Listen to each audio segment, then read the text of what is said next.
Now, dang, it's working now. I'll let you Hello. mess with your audio settings until you can hear me. I'll keep talking. Hello. You're much louder now. I Okay. can hear you. Okay, good. Yeah. So, how are you? I'm good. How are you? A little on the back foot today. I just feel like I overslept, so I feel like everything has been a rush. Go here, go there, do this, do that. But I've felt behind the entire day. But it's okay. Now we're here. Now we're gonna That's talk. fine. Now We're gonna here chat. together. Exactly. We're gonna do this. Exactly. It'll be fun. Yeah. So I saw that you were talking about the Jonah Hill stuff, and before we get Yes. to that, I'm curious on your opinion on that. I have some thoughts. But I wanted to let my audience know what this is and what we're doing. So, gang, if you're tuning in, okay, what we're doing today is an episode I like to call Get It Off Your Chest. An open call-in show where you, yes, you, dear viewer, can call in and talk to me and my guest host of the day about whatever you like. If you have thoughts on the Jonah Hill stuff, you can call in. If you have thoughts on something else going on that no one's talking about that you want to tell us about, you can call in. If you've seen something I've said that you don't like or that Rora has said that you don't like, you can call in and talk to us about it, and we'll hear you out. So that's what this is. Let me give you the Discord link, gang. I will post it in my chat, and you can come and go backstage after you accept the rules. So you'll accept the rules, you'll jump backstage, and then when we're ready, we'll call you in. Put in the link in all the chat.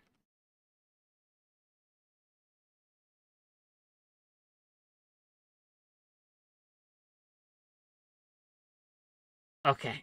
Sorry. Again, like I said, I feel like I'm behind on everything. But we'll get it going. But yeah, we see you coming backstage. Don't worry. But I wanted to let Rora introduce herself first and tell people maybe who she is, what she does, why she's here. Why am I here? Yeah, that's a good question. Yeah, who am I? I am a longtime online entity. I have done many things online. I used to make cooking game shows. I still do occasionally, but now I'm trying to engage in more commentary content and the political scene and stuff like that because it stimulates me a lot more than cooking all the time. So that is who I am. A woman trying to get out of the kitchen. I don't know how I feel about Pretty that. much, right? I don't know. It's a mixed thing. I enjoy commentary, right? But I don't know. We'll see. We'll see how it goes. I'm very curious. But let's start this off, I think, by bringing in our first caller. Once we get that out of the way, right? Break the seal, kind of get things going. We'll move on from there. And if any, I know you're streaming too, so if any of your audience wants to come in and say hi, they are also invited. So if you want to post a Discord link as well, you may. But let me bring in the first guest. Hello. Hey, Wick. Hi. Hey, so I have a weird question, and some of you may remember I'm an old guy, married 40 years, 62 years old, white male, um, fairly well educated. I don't understand. I haven't figured out why in hell does anybody care what anyone has in their pants and what they reflect as and what they think. Unless you're sexually interested in with the person, why do you care? I mean, well, it doesn't really matter. I don't get it. I really don't understand why someone is so fascinated with trans or anything like that. I mean, they're acting like it's a two-headed snake or something. I don't get it. I think a lot of people fetishize trans people, even without knowing. I think the same things goes for like when people are in an open relationship and someone's called a cuck, but like people are just obsessed with it. It's on their mind at all the time. So like I just think it's a large projection of their repressed interests. That's what I think a lot of it is. So it's a Shakespeare line. I think thou protest too much. So yeah, Right. it's I just don't get it. That's like someone that Well, is gay or black, white, brown, yellow. It don't matter. Judge, there was a line. I mean, I'm religious, and I believe I have a religion where we basically love everyone, no exception. So we actually let people, they RVs and stuff at our church parking lot. We try to get them food. We try to help them with a job. We try to get them restrooms. We believe in the line, you don't preach to someone until you feed them. You keep take care of their needs. So I, it's like MLK line, the character of your heart. Yeah, sure, racism's dead before you do that. Okay, I don't get why people have to I feel get like you. they I have to get you. they have to make. It's not a zero-sum game. You can't. It doesn't mean you can't win. Everyone can win. It's not. But You I'll have say to make them this. lose. I'll say this. I will kind of hopefully try to explain some people's concerns here. Now, I'm going to be clear with you. These are not my concerns. Okay, I am steelmanning this. This is something that they would say, right? They would say that there is there would be two things, right? The first line would say they don't care about any of this. What they do care about is that they feel that they are being required to make changes in order to accommodate the needs or the wants or the demands of these of trans individuals and things like that. They are being required to make changes to things that they are comfortable with, things that they feel are important to them, such as the education system. Some people legitimately do not feel safe in the bathroom, right? With other people. Now, is that a reasonable fear? No. Are these reasonable concerns? We can argue back and forth about that. But at the end of the day, I think it's a bit reductive to just say, oh, these people are just super interested in what's in their pants. I don't think that that's the majority of it. But that. Oh, and I was Yeah. I was responding to only the speak of Yeah, interested in what's in someone's pants, right? yeah, There are a yeah. lot of other concerns, Here's clarifying. here's the thing. But if you want to have a good life, if you want to have a happy life, if you want to have mental health, you have to accept one thing first. Everything's going to change. Life is change. You change or you die. So if you can't change, you're going to be fighting against the tide your whole life. And I feel sorry for that. I But mean, you change is have, scary. but guess what? It could be good too. It'd be nice if everyone was happy. It It'd be would be nice if nice. It would be it would be weird. nice. It would be weird. Look, I'm not gonna lie to you. If I woke up one day and I go on Twitter and there's only happy posts, there's only positivity, I come on Twitch, I start my stream, and everyone's all excited and there's no negativity, I would be suspicious. I would be very upset. I would get so nervous that something has happened. Right? I'm To like, you, I don't you know. actually Either might I've be been dead. transported, like, yeah, maybe I died in my sleep and I woke Yeah, up, right, in heaven or hell or died and whatever. went to heaven. Yeah, But or either that or everyone got like body snatched, right? Like in the oh, Invasion of the Body Snatchers where they come in and you fall asleep and they like cocoon you or whatever. I Yeah. uh I would be really weirded out. That's all I'm gonna say. by the way, you just said the blessing you want to give anyone who's over a certain age. May you die in your sleep. It's Oh, everyone yeah, everyone. not screaming like the people in the back of your car. But anyway, for now, Yeah. Okay. Wolf Glenn, as always. Oh, To the void! To the void! What he's a very interesting community member of mine. He's always coming in on the call-in shows to talk to us. We like Wolf Glenn here. He's a good guy. Good guy.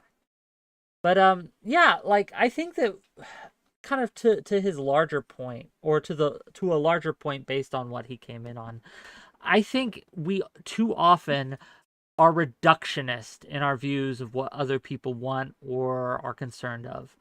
This is why I advocate for people to go on to shows or to go into communities that they disagree with or that disagree with them. I think it's important for others to see actual progressive policies and actual progressive people rather than just caricatures of them. because much like Wolf Glenn came in and said, well, I kind of implied that the only concern here is why everyone's worried about what's in anyone's pants. It's deeper than that. That I feel is like a bit of a caricature, and I love you, Wolf Glenn, but I really do think it is. And I think that it happens on the other side as well. They have these caricatures of progressive positions, and yeah, it's just important to kind of show them who we are. Anyway, yeah, that's my thoughts there. Boy, so yeah, that's how this works. By the way, if you've never seen the show, right? Come in, you talk to us for a little bit, we talk to you. Before we bring in the next caller, and I see you, and then the cell phone callers, I see you. Don't worry. I want to know your take, Aurora. What's your thoughts on the Jonah Hill situation? Well, I see an abuser. No, I wouldn't say that. There's nothing that shows he's an abuser. I would say, see, I come from a very biased position. We can get into that some other time, but I'm going to try not to project my take, my personal take versus the logical take, which is, I think it's dirty to leak personal texts, especially when there's no concrete evidence of abuse in them. And but that kind of gets into murky waters, because then where's the line where it's okay to leak texts? And then we could argue that up and down, because typically these situations are pretty subjective, right?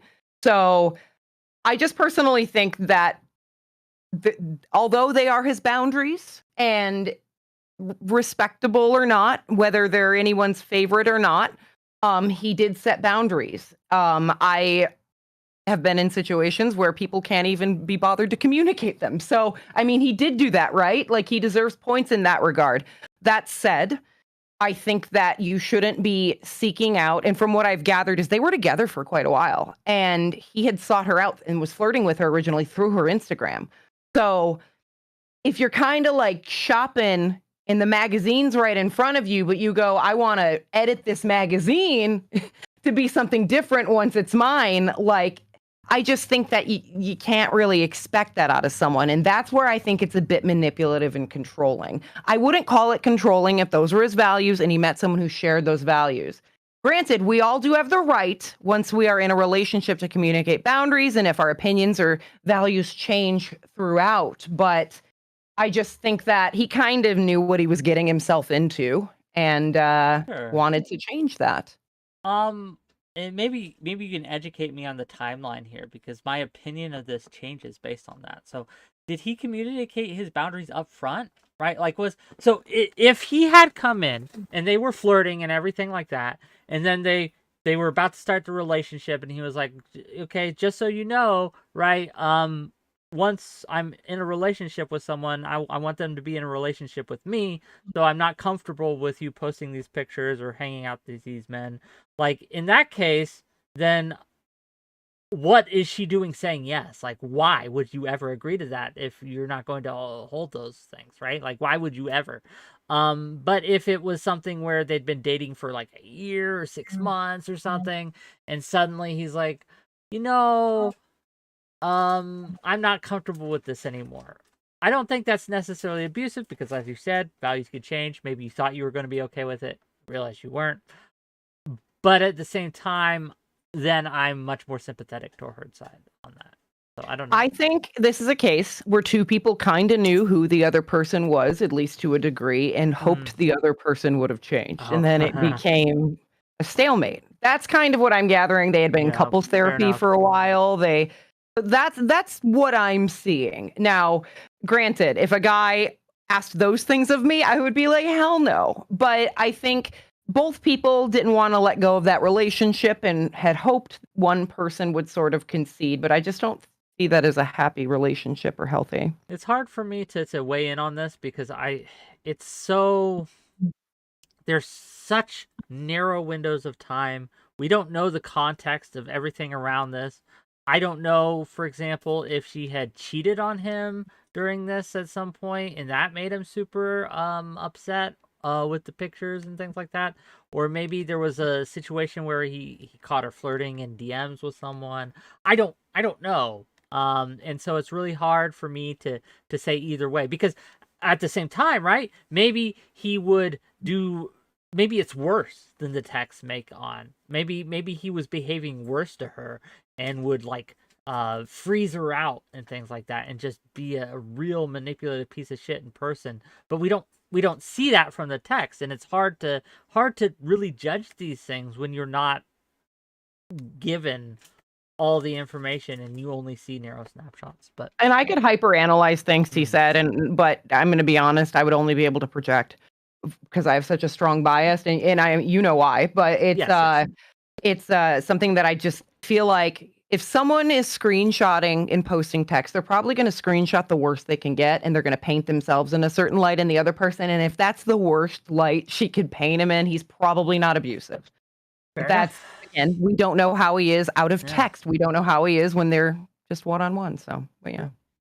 Let's bring in the next caller, and then we can continue. Hello. You're live. But you're muted on your end, so you got to unmute so you can talk to us. And do you have a camera for us? I should have asked Wolf Flint.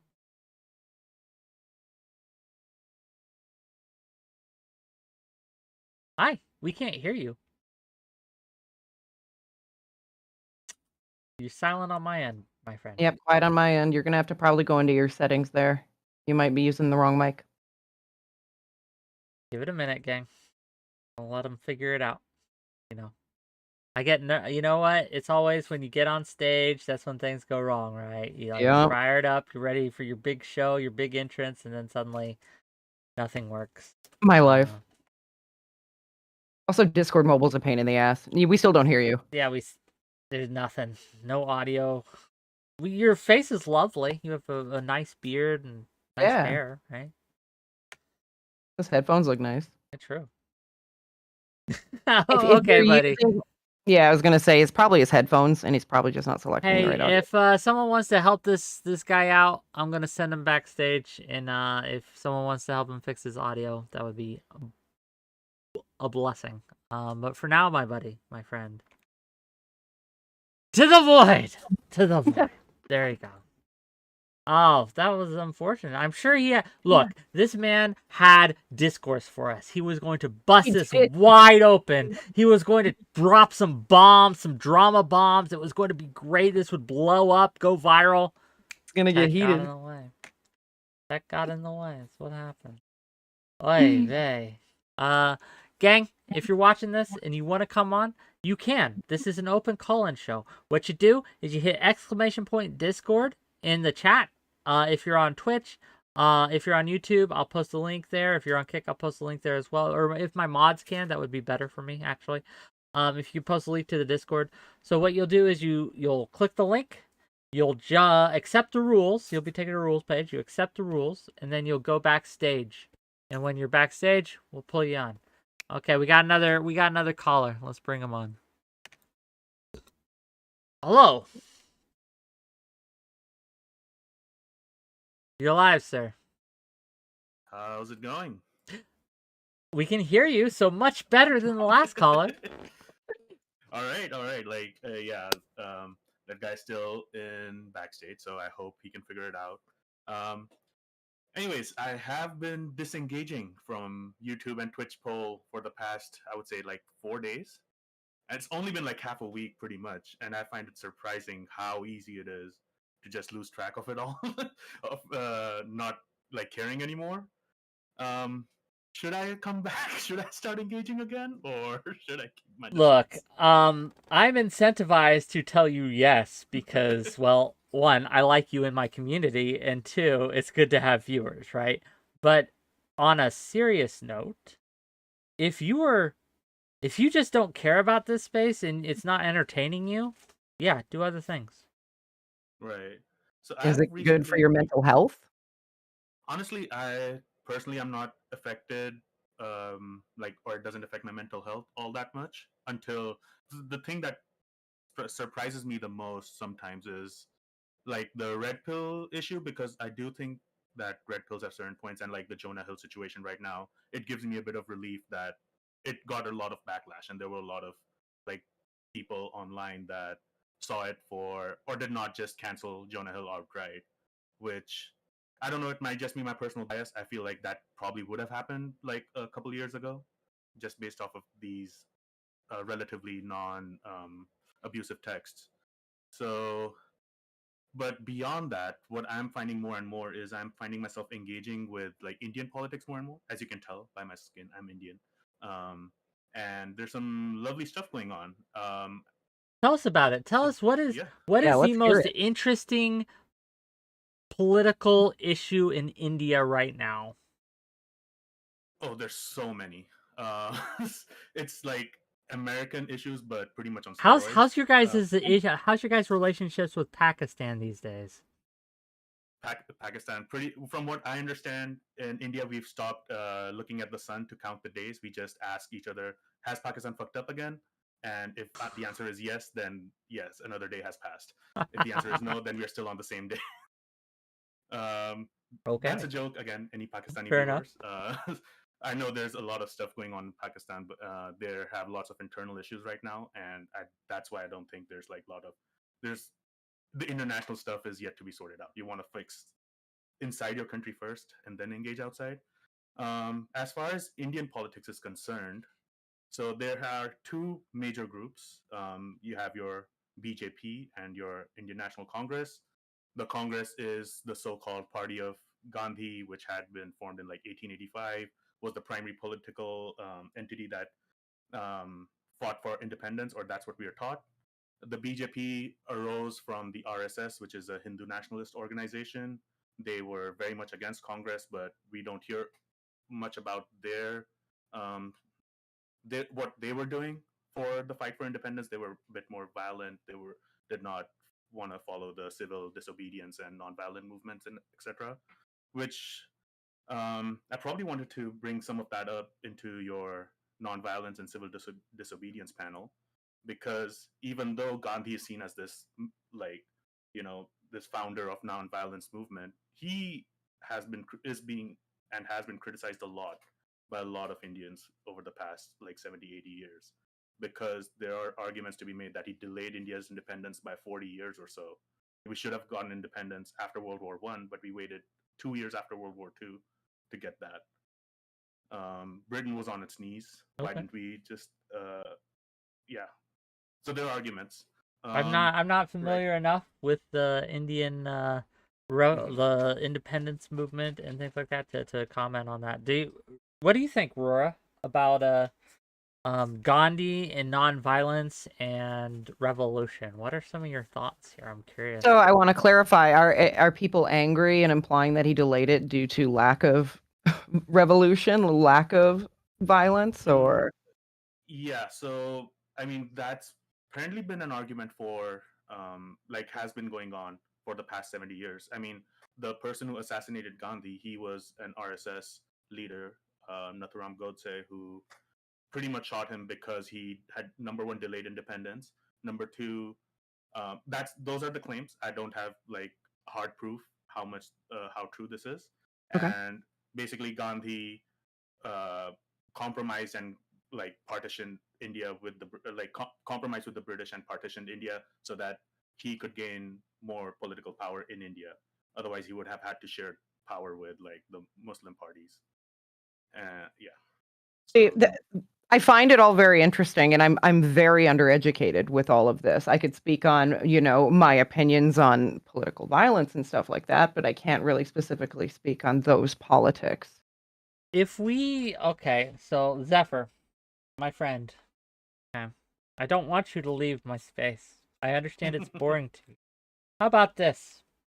If we did some more international stuff, if we had some more international talks, would that interest you more? Would you be more interested in talking about that kind of thing? I'm interested in everything you talk about. It's just been like work related, and like I was out for the weekend. That caused me to disengage unintentionally. Look, but I was just surprised disengaging how easy it was. disengaging on occasion is good. I disengage on occasion. It's good. If all you do is sit in these chat rooms and Twitch spaces and streams, and that's all you do, that's unhealthy. You need something outside of this. You need to find other things. Now, again, coming back here on occasion is a great thing. Like having this as a supplement is a good thing, but it can't be your entire diet, right?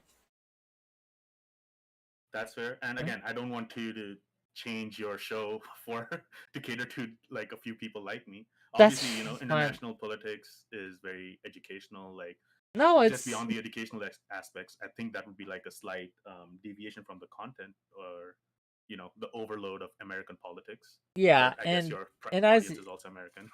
you we don't usually do the drama stuff, right? On occasion we do, but I do have a keen interest in American politics. I live here, obviously. And Canadian politics are important as well as Mexican politics because again they border us, and they influence us a lot. I'm also interested in international relationships, especially with China, especially Russia versus Ukraine. That's very interesting to me. And yeah, so it's not a heavy burden to broaden my topics, and I'm always looking for more topics. Yeah, My friend, though, for sure. for now, though, you know what happens in these shows, don't you? You know. Yes. To the void! To the void. I like Zephyr. He's a good guy. Yeah, seems like a nice guy. Yeah, I don't know about Indian politics. I know that they're having some issues with Pakistan, right? Mhm. I know that's a huge tension, has been for many years. But I don't know the internal settings a lot. I couldn't tell you who the parties were, and I couldn't tell you who the major players are. I know Modi's a big thing there. Modi, I forget how do you pronounce his name, right? But yeah, other than that, I don't know much. I know it's there's some worrisome authoritarian type of stuff happening there, and I know that Russia and China and America are all vying for kind of influence in that area. But yeah, I don't know. So I think that often, and I was talking about this on my stream earlier. I'm so one of not opening my mouth when I don't know what I'm talking about, and I think a lot of it's funny, but in the realm of content creation, especially within like the streaming sphere, there's a lot of pressure to, oh, if you're silent, that means you don't care or you're against us or whatever, and that implication is so dangerous in my opinion because I would rather 3 experts talk about something than 300 idiots. So Okay, I look, don't want to be one of the idiots. I think it's good when normal people talk about these things, right? Not expert. I'm not talking about experts, right? I'm not talking about Yeah. people who study this, but people who are laymen in the field that they're pontificating on. I think Mhm. it's useful. I think that again, in democracies, like it or not, the layman's vote counts for just as much as the expert's vote. And so it always is useful to see what the layman thinks about a situation so you can know what their view is and whether they're educated or uneducated and what kind of myths have kind of come up about whatever subject it is. And it's interesting to me. If I wanted an expert's opinion, I wouldn't come to Twitch, first of all. I'm more specifically talking about someone who, very much it is doing damage versus any good by speaking up on things, and that is definitely a Can you give me an possibility. But example? I agree, I don't disagree with you there. But I also think that there's a mental cost, an emotional cost to speaking up on things that you might not be fully educated on that I feel like I'm not willing to do. Sure. And look, normalize saying I don't know. That's Yeah. something that you should be willing to admit when you don't know things. And Yep. but you're right. You're right on this, right? That we are incentivized in this space to have an opinion. You if you don't know something, you are seen as uneducated, and especially in this space, being seen as uneducated is usually a detriment. You want to at least give the appearance of knowing what you're talking about, and so you will come in with confidence out the wazoo, and it's they're idiots in a lot of ways. So Yeah. let's try this guy again. Maybe he fixed it. Wishing him luck. Hello again. Hey, how's it going? Can you hear me now? Yes, you worked. It works. Hi. Can we see you? Yes, you can. Yeah, sorry about that, y'all. All Yeah, good. sometimes the phone out big, it gets crazy. But I definitely want to say to you guys, I appreciate y'all for having me on, and of course, me and Roy, we've chopped it up from time to time on Twitter, so it's pretty Yeah, good. yes, we have. You know. Nice. So what you got to talk to us about today? What you wanna pontificate on? So definitely just I'm gonna break it down for a little bit, but I do want to talk to you guys mentioning the whole Jonah situation, right? So my deal is this. Listen, as a brother, we see a lot of different things like that and different things, situations like that. And we've been seeing that as of late more so often, people leaking each other's texts and especially like Roy was explaining, a certain chunk of it to paint somebody in a bad light and make them look like, oh yeah, he's this or that and he's a misogynist, whatever it is may be. My thing is this, you know, especially when it comes to him, if you already know, like, if you met this girl and you already know she lives a certain lifestyle, she does certain things when it comes to, social media or whatever, and you met her like that, you got to understand what comes with that. You know what I'm saying? So, with that, it's like, okay, I'm going to tell her, I don't want you doing this and I don't want you doing that. When I get what you was like, well, listen, at the end of the day, you met her when she was doing all that stuff. What's the problem now? Just like if a guy wants a girl who doesn't do all that stuff, they are girls like that don't do all that stuff on social media. Get with them. That's all. A lot of guys trying to get the hot girl and try to turn her to another type of female when she is hot for rich. She does what she does because she likes doing it. She likes making money. She's hot. She knows she is. A lot of people gonna pay attention to her. She loves that stuff. Okay, if you a guy that don't mind that, those are the type of girls you can go for. Do you You know what I'm saying? yeah, Because you don't care. let me ask you. What's your name first of all? Or what can I Uh, call you, I should say. you can call me Phil, but I'm 𝕵𝖎𝖙 Gaming. P Call Gaming. I Okay. amateur. I call you P. I'm an How's amateur that? personality. Can I call Hey, you that's P? good. Okay, P. Yeah, go ahead. So let me ask you this, okay, because I'm curious. Do you think it's ever appropriate for someone to ask someone to change? Like, so I know someone's going and I meet them at a club or something, and I know they're an exotic dancer, right?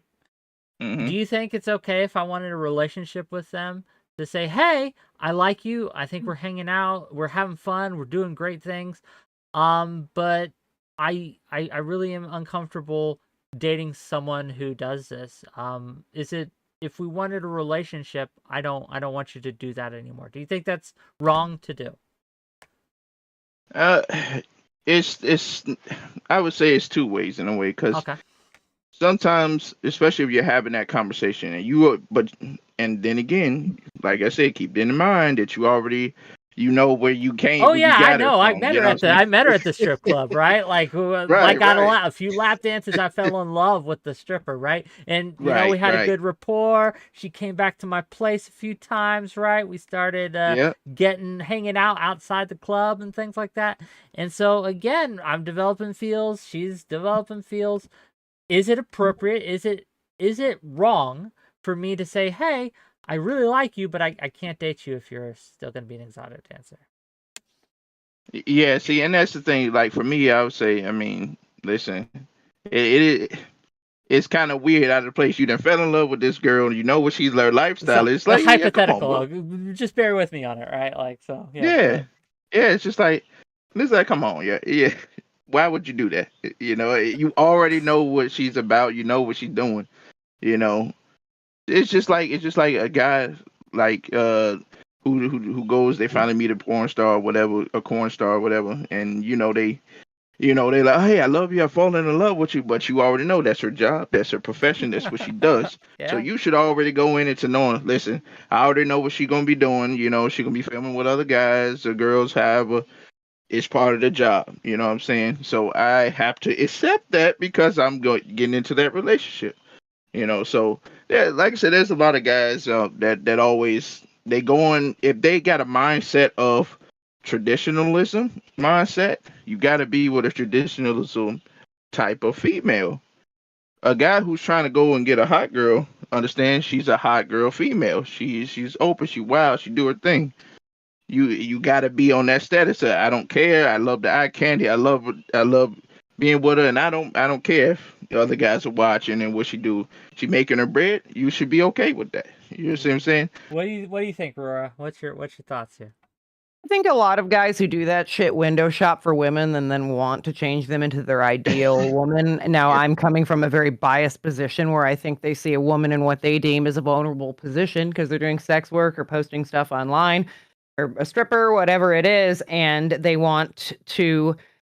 Now, this is incredibly biased, but I think they are window shopping for their ideal situation, right? And then they want to keep this person all for themselves. Now, I have to ask the question, are we supporting them financially if they're quitting stripping? Are we going to, because, a lot of, not all, strippers make a lot of money, but a lot of these situations are a lot for people to give up. I read a story about a girl who met a guy and she was doing OnlyFans and she was fairly successful, like 6 figures successful. And he seemed all right with it. There was a couple issues, whatever. And eventually he just said, hey, you know what? I'm not okay with this anymore.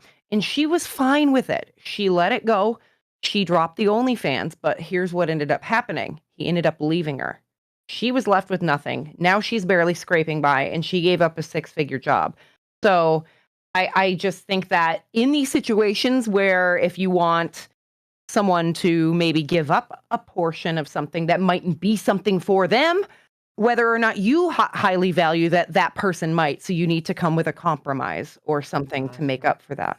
No, I agree. I think it's wrong necessarily to ask because I would rather someone communicate with me than not, right? Exactly. And resent Communication me, is but- everything. I think it's Absolutely. yeah, I think that that's eminently reasonable, right? Like if I want someone to quit their job for me, I better be willing to pay their bills. Yeah. At the end of the day. But even then, right? Even then I worry and I wonder sometimes. And I'm just talking me here. I'm not talking hypotheticals anymore. Asking someone to quit their job for me feels wrong to do.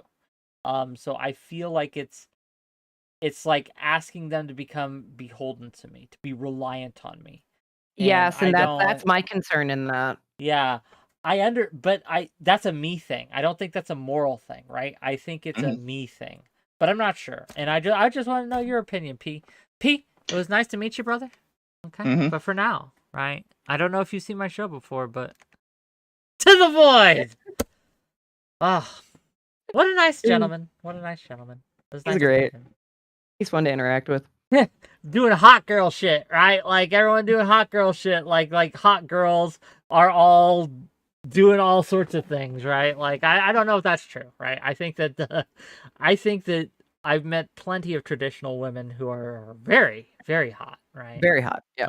So I don't think that looks and hot girl shit correlate, so to speak. But it was a good conversation. Let's bring in the next caller. Let's do it. Hello.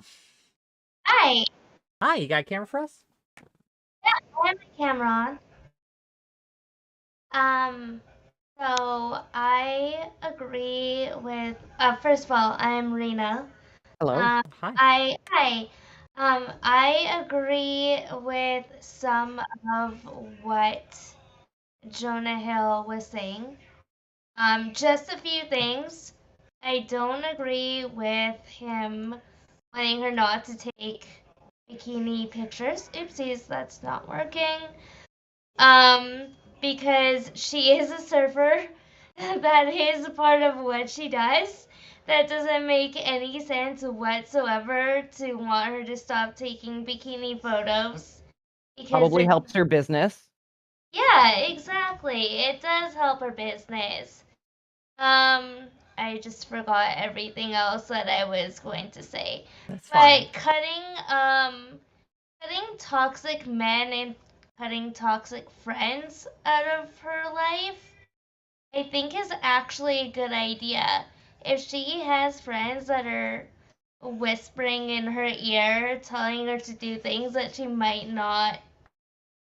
should not maybe be doing, maybe that's a good thing. We don't know all the details though. That's the thing. So, let me ask you the same question. Do you think it's right for someone to? I don't know if you heard the last caller, for example. I But did. okay, what do you think? Do you think it's right for someone to ask another person that they're getting in a relationship with to stop doing what they are doing in order to be in the relationship with them? No, not at all. Because let's just use OF as an example. You see this girl's OF, you message her, right? Many such cases. Go on. Yeah. Yeah, you message her. You say, oh, like, you're attractive, you start dating. You can't ask the OnlyFans girl to stop being on OnlyFans Why not? because, one, that's where you met her. That's her source of income, and you knew what you were getting yourself into. I don't know if I agree with that. So let me ask you this, right? I meet someone who's dating around, right? They're dating several guys, and Yeah. they're just they're on Tinder, they're on Bumble, they're on all these sites, right? Hinged or whatever. I don't know all the dating site names, Grinder or whatever. And you meet them there, right? And you know that they're going Yeah. on dates. You begin having a relationship with this person. Do you think it's okay to ask them to delete their Tinder and Bumble accounts and to delete their and to stop seeing these other guys? I feel like there's a point if you want to be monogamous Yeah. where there's an exclusivity where Mhm. you say, yes, I would like to only see you and you only see me. So, Sure. yes. So the reason I ask this is what's the fundamental difference in your mind between asking someone not to be on Tinder and then not to be on OnlyFans? Um, Probably the money portion of it. That's how they make their income. Okay. Because there's a vast difference between making an income through posting pictures and dating someone on, I just think that now other people might not look at it that way. They might Okay. look at OnlyFans like cheating, right? And somebody still talking to someone else while they're supposed to be exclusive. It could also be cheating, right? So, Yeah. but I think those are hard to compare just because Oh, we can see you now, OnlyFans by the way. is It's a working. job, Okay, but it great. Yeah. depends if they see it as a job or not, right? Yeah, So yeah, yeah. I guess I don't know if the income's enough for me, right? Though, right? Like if so for example, I know women who will never date someone who's in the military, right? Who just won't because it's such a dangerous job. There's so much they get deployed all the time. It just doesn't work for them. So I've known women who have dated people who were in the military, had careers in the military. That's how they made, and like they start dating this guy. They find out he's in the military, or they may even know he's in the military before they start dating, right? And then they're like, if we want to get married, if we want to start a family, you need to leave the military because I'm just not comfortable with you doing this job, right? I'm just not comfortable with being with someone who's moving all the time, who's engaged in possible combat and things, or who's doing these things. And I don't think that's wrong. I think it's okay for a woman to ask, or a man to ask their spouse or potential spouse to say, I don't want you in this job which I don't like anymore. And I don't know if that's manipulative, controlling, or abusive. I think that's just No. yeah, I don't know. No, that's not because my partner that I've been with for almost 7 years actually looked into being in the military before he went to school for accounting. And he wanted to be a cook, which is fine. I'm fine with that. But when he failed the part to be a cook, they wanted to actually, I forget which part I think he was going to be in front line, and I was like, Yeah, no, if you fail no way. if you fail your ASVAB, if you do not score high enough on an ASVAB to be a cook, you're probably an infantryman. So yeah. Yeah. Yeah, I think that's what it was. And I was like, no, you're not doing that. I have seen MASH way too many times. Okay. But Okay. yeah, but I feel like he was trying to better her for getting the toxic people out of her life, and she That could be alienation, though. Like, we don't know, yeah, right? Because it could be a situation where he just doesn't like those people. Now, there might be a valid reason. We don't know. They could, what if they're drug addicts? What if they're, what if they are genuinely bad people? We don't know that. But is it yeah, wrong to tell a spouse they can't have a specific friend anymore? it is all speculation. It is all speculation. But Yep. it is all speculation. But I have also been in cases where somebody told me don't hang out with that person, they're bad. And then it wasn't a spouse, it was other friends, and it bit me in the butt. They manipulated me, they talked behind my back, what's the word that I'm looking for? They Waspish friends. gaslit me. So sometimes you do need to listen to those people, even though you do believe that it is manipulation. So this is the last thing I'll say on this. Like, we use the word manipulation. It has a lot of baggage with it, but we manipulate each other all the time and we don't think it's bad, right? I manipulated Rora into coming on my show by asking her to. That is a form of manipulation, right? In the technical sense. But so people will use the word manipulation to describe these normal interactions in order to couch it with all the baggage that negative toxic manipulation comes with, because we don't differentiate between normal manipulation and toxic manipulation, right? And so I think that, like, by calling these things manipulative, or these texts manipulative, it is in itself a form of manipulation. I will say this also, right? If someone asks you not to be friends with someone, even if that person isn't a bad guy or girl, I don't necessarily think that's wrong to do. What if I just cannot stand one of your friends, right? Like, say we're dating, and one of your friends, I can't, they're not a bad person, but I cannot stand them, right? I think that they're annoying. Maybe they don't like dogs or something, right? I just don't like them for whatever reason. I don't think it's necessarily wrong to ask you, hey, don't bring this person around me anymore, right? And I've had that happen.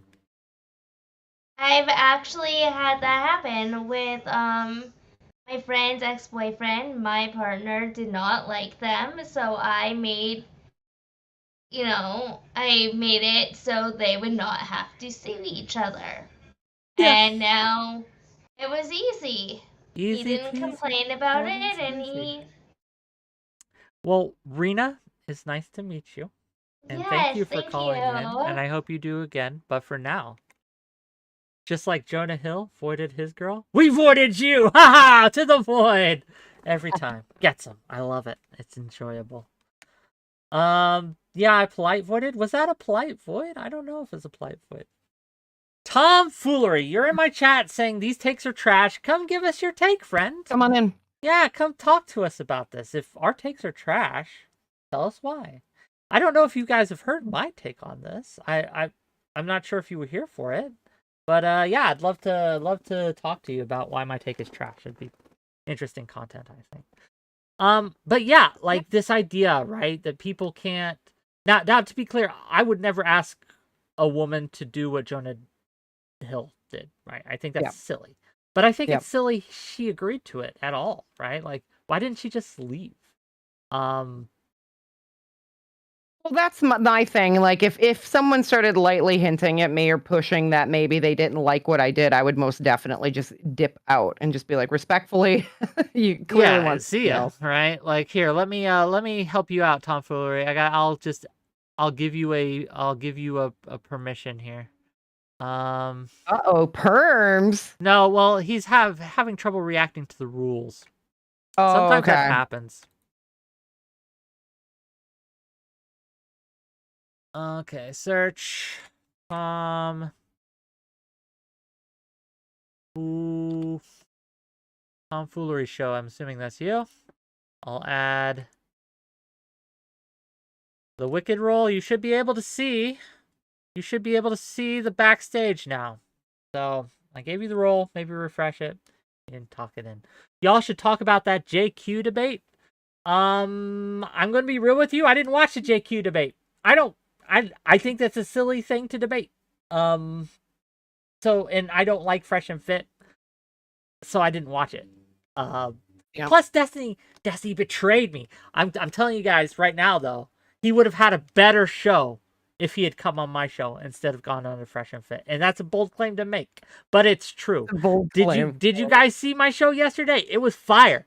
It was great content. Okay, that JQ debate, tired, lame, old. The political violence, that's cutting edge stuff. That's what we're talking about today. No one's talking about that JQ shit. No one gives a fuck. Okay?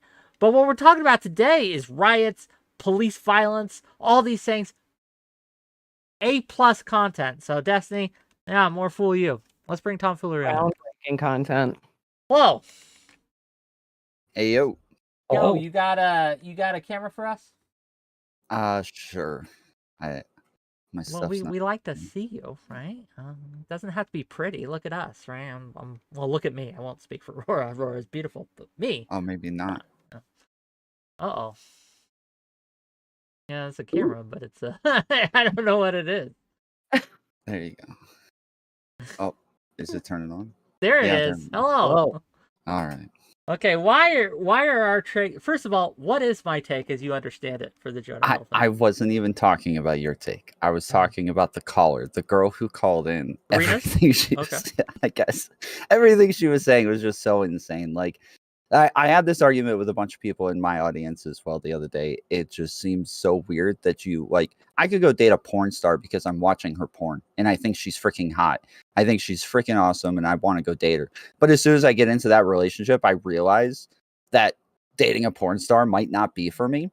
It would be more disrespectful to just break up with her because I can't handle it than it would be to tell her and give her the option of saying, hey, either like, you know, this relationship is important enough to me to leave doing porn and stay with you versus just saying, oh, no, you can't ask her to stop doing porn. That's wrong to ask her to stop doing porn. You just have to leave because you're too insecure. Yeah, that just seems insane. Go ahead, Roar. I just think that I wouldn't say it's necessarily wrong. I do think it puts them in a shitty position, but that's communication, right? It's not going to be comfortable. I just think if okay, I have a question. Do you think it's selfish to ask that of someone if you date them knowing who they are? No, I think it's like good communication for a relationship. I've had girlfriends ask me to quit jobs before, and I've done it because the relationship was important enough to me. Okay, fair enough. I do think, though, to some degree, all communication is selfish, and it has to be, right? We have to. Well, let sure. me ask you, Tom. Let me ask you, Tom, though. But just before, Okay, yeah, it can't just be selfish because it is also for the other person. Like, it's to make the relationship better and so that both of you are happy within that relationship. So it's not only selfish because it's also for the other person at the same time. I do agree with you that it is respectful to at least communicate that versus just dip out because it's like, oh, you're too much to handle. I do agree that there would be kind of honoring that person a bit by giving them the chance. Do you think? Let me ask you this, Tom, because I'm not sure I agree with you entirely here. But I'm trying to find your boundaries. Do you ever think that is there anything that's inappropriate to ask your partner to do, right? Or not do, right? Is there something that it is inappropriate to set as a requirement for having a relationship with you? I think that there can be areas where it's obvious that you're getting a bit too controlling or you're Can you asking give too us much. an example? Yeah, so like if all of your friends seem to be problems, all of your friends are people that I don't want you to hang out with. It doesn't seem as though I'm actually having issues with a specific type of person. It's the issue is that I don't want you hanging out with anybody else but me. This would be like a little bit too controlling. I'm trying to isolate you. And generally when I'm capable of isolating you, this is this gives me more of an ability to abuse you and manipulate you. As soon as I can get all of the other voices out of your head, I'm capable of being more manipulative in this scenario. So I think that those are like huge warning signs if you have problems with everybody that the other person hangs out with. Well, this is a question from my chat, but I'm gonna riff off of it a bit, right? Do you think it's inappropriate to say, honey, I love you, but unless you do anal, we're through? No, I don't think that's You inappropriate. don't think no. that's inappropriate to ask? You know she's No. uncomfortable with it. You know she doesn't like it. But you set it as a requirement. Like, we will no longer be together. I will leave you and the children unless you give up that booty. Right?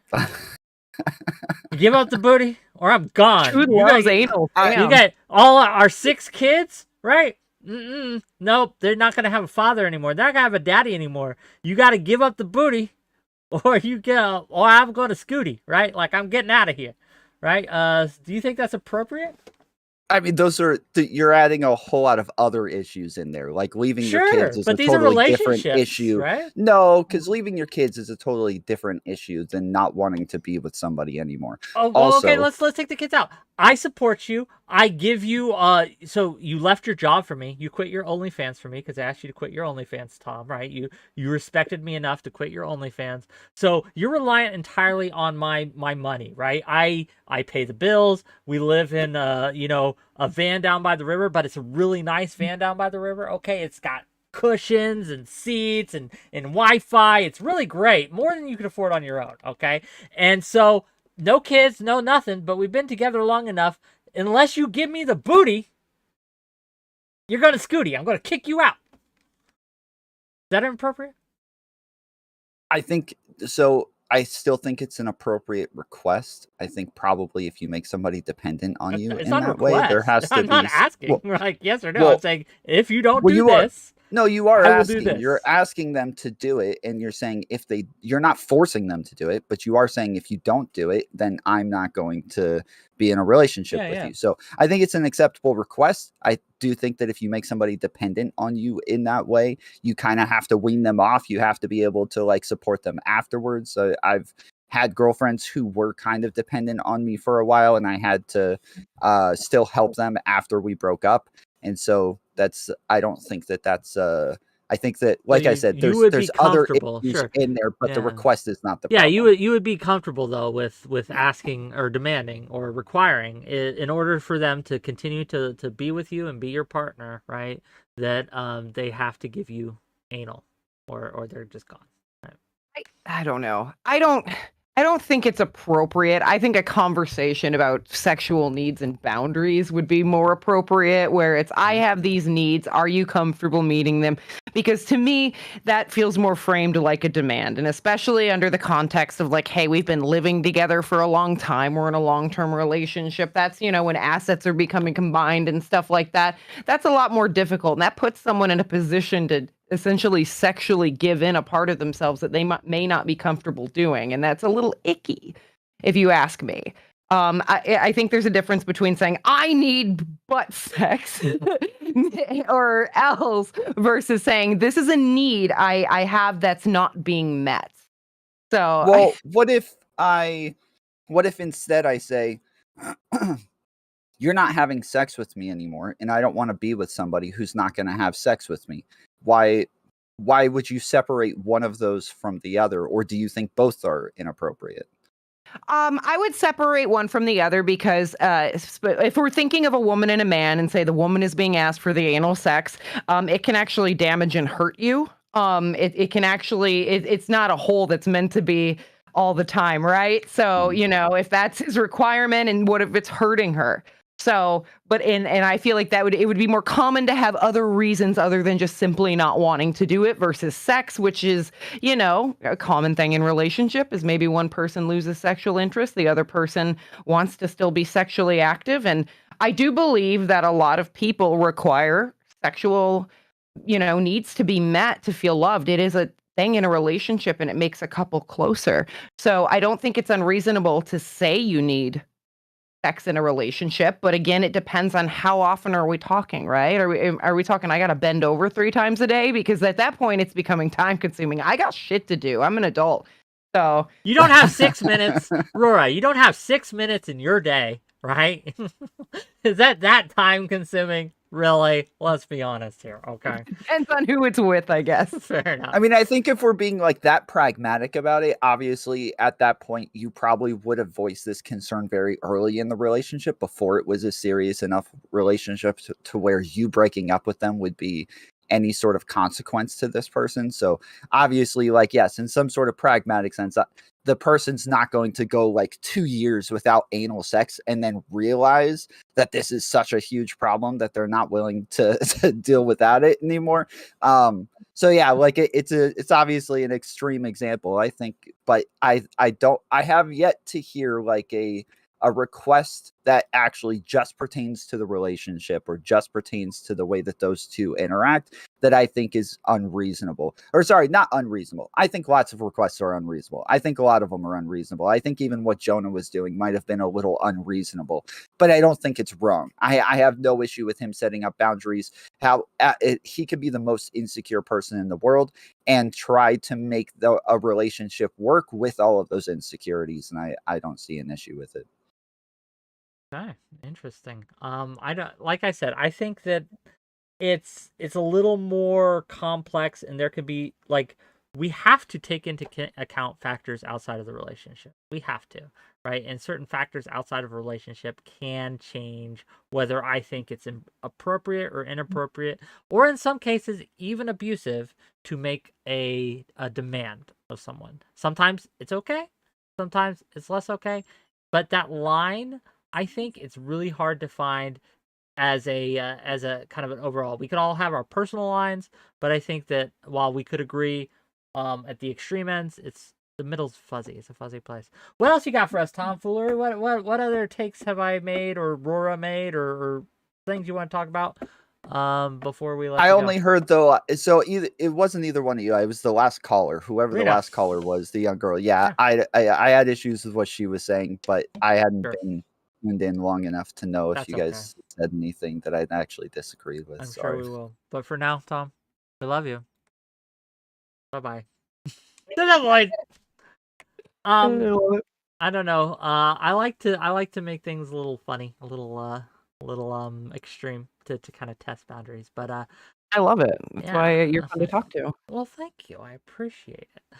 I just it's interesting to me what people find appropriate and inappropriate to ask. I don't know if asking or demanding, and let's be clear, it is a demand. If you say unless you do X, we're going to break up, and no matter how pretty you couch those words, you are making a demand of the other person, right? You're saying, hey, unless you give me what I need or want, or stop doing this action that I don't want or don't need, I'm going to leave. And guess what, gang? 99% of cases, that's okay. The flip side of it is so weird to me, right? Everyone's saying that, like, I'm just curious, for those of you who think Jonah was actually abusive. First of all, is there anyone in my audience right now who thinks Jonah wasn't just inappropriate, wasn't just kind of weird, right, and kind of wrong, but was actually abusive? I would love to talk to you. If you're in my audience right now or in Rora's audience and you want to talk to us about this, click the Discord link, ! Discord in my chat, accept the rules, and we'll get you on, because I want to figure it out why you think this, right? I want to figure out why. I could pick through his messages and see where I could see things heading towards being abusive. Like, you could say, someone not. I don't like the whole wording of, oh, you're wild, your friends from your wild past or whatever, because I've specifically had that used against me. And there was nothing wrong with my friends. It was just framed in that way. And there's often a trope in relationships where people frame friends that way, but the friends are secretly going, hey, maybe this person is not so good for you. So, that's, I could see that as hinting towards him being abusive. And I think the other thing that hints towards him being abusive could be that asking to take down pre-existing photos that were already there. Like I've had someone very weird about me posting myself on social media, and they're like, "Oh, this person was also a very online person, but they were telling me you're posting these photos for attention." And they were also simultaneously doing stuff online for attention. Like, yes, that's what we do on the internet. We post things For to get engagement, attention, yeah. right?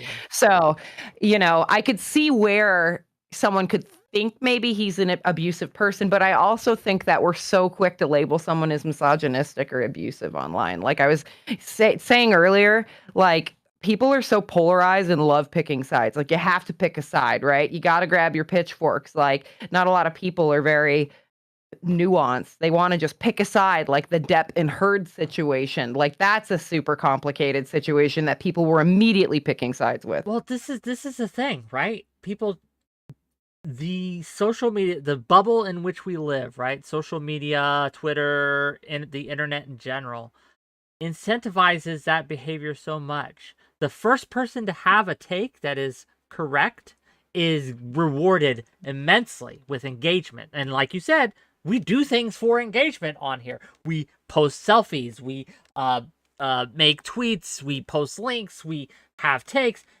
In a real way, it's all for engagement, because that is the metric by which we measure the success of our ventures in these space. And so again, to be on the cutting edge of a issue or a problem and being correct is rewarded so greatly that people who are nuanced and things, they generally, unless you're already big, right? If you're already big, this doesn't apply. But in generally, for the little dudes, it doesn't work. You can't. If you wait too long, you get no engagement. Why would you?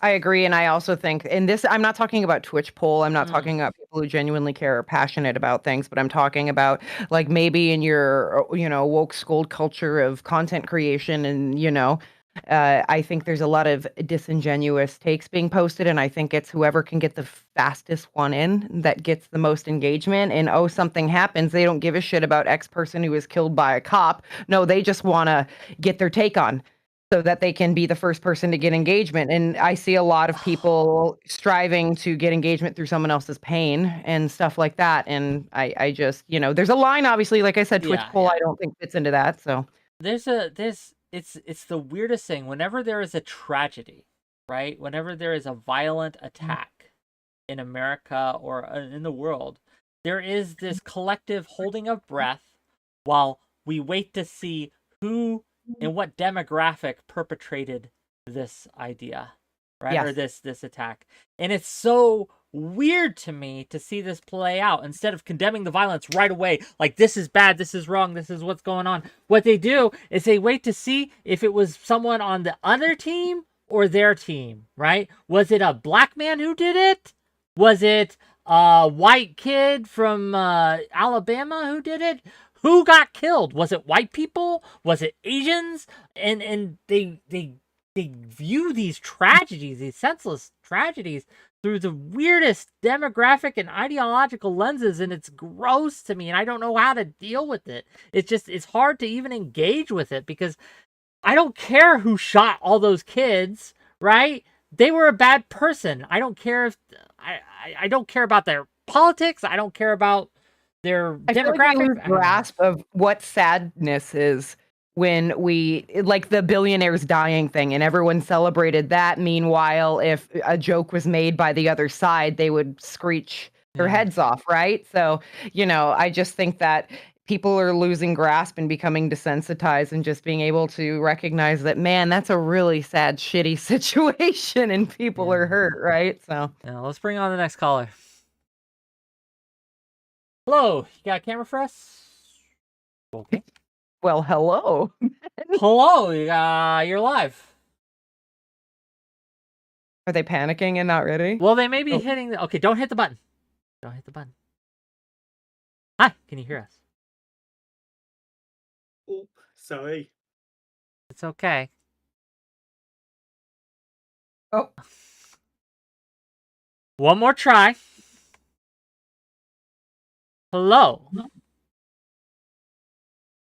Jesus Christ.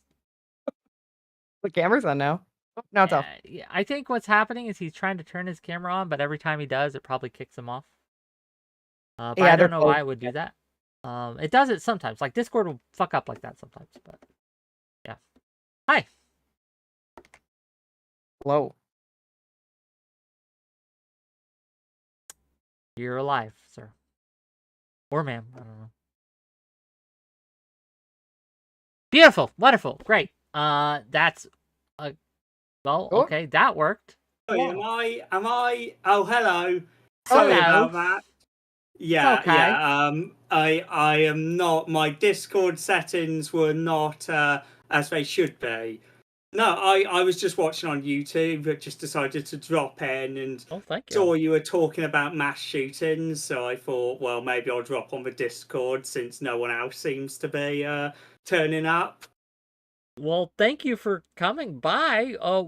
So what about mass shootings excited you enough to come on? Oh, I just thought I'd say Is it that your I favorite? actually I thought I'd I'm not sure what my favorite would be. Certainly not Columbine. That's very overrated in my mind. I was gonna say I completely disagree with Face. you on what you seem to be saying about you don't care where this person came from, who they are, all this stuff. I mean, Not during. No, I want to clarify. Not during the tragedy and not in the immediate aftermath. I think it could be helpful later on to kind of analyze what led to it, but in the immediacy of it, just don't do that shit. Just give it a week, or like seriously, just give it a week before you start trying to politicize it. I don't know. I don't really mind if people immediately start politicizing it as long as they're like not making stuff up. Personally, because to me it's very hard to actually get emotional over a lot of people dying.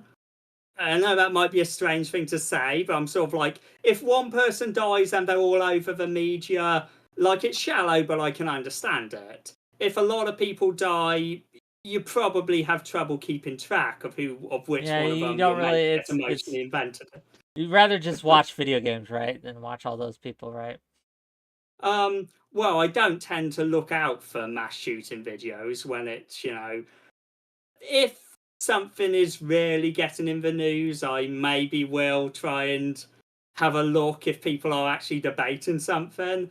No, I was just going to say, it seems like I recall, there was a period in Europe where it seemed like every couple of weeks we'd get a new like mass shooter, and you would usually have a big response from the left, mostly because usually it was a sort of a Islamic guy. You would have a big, we don't need to talk about what influenced this guy. And now in the States, you're getting a lot of like white nationalist types turning up increasingly. And once again, you have that thing from the right of like, can we please not politicize this? Can we? And it seems like both sides kind of, as soon as it's something that's uncomfortable for them to talk about, because ultimately there's probably some people they maybe would rather not upset that they might have to upset if they were to talk about it. I'm not saying anything new here. I'm just saying that's why I don't like to say don't politicize it, because I feel like it often tends to be an excuse not to talk about what people were watching, what might have influenced them, and what. But do you not think it's odd that immediately when something bad happens, like say a tragedy, mass shooting, whatever, that people immediately go, how can I make this about me and my agenda? Like, is that not troubling at all? Not really, because if it does actually fit an agenda, it makes sense that you would do that.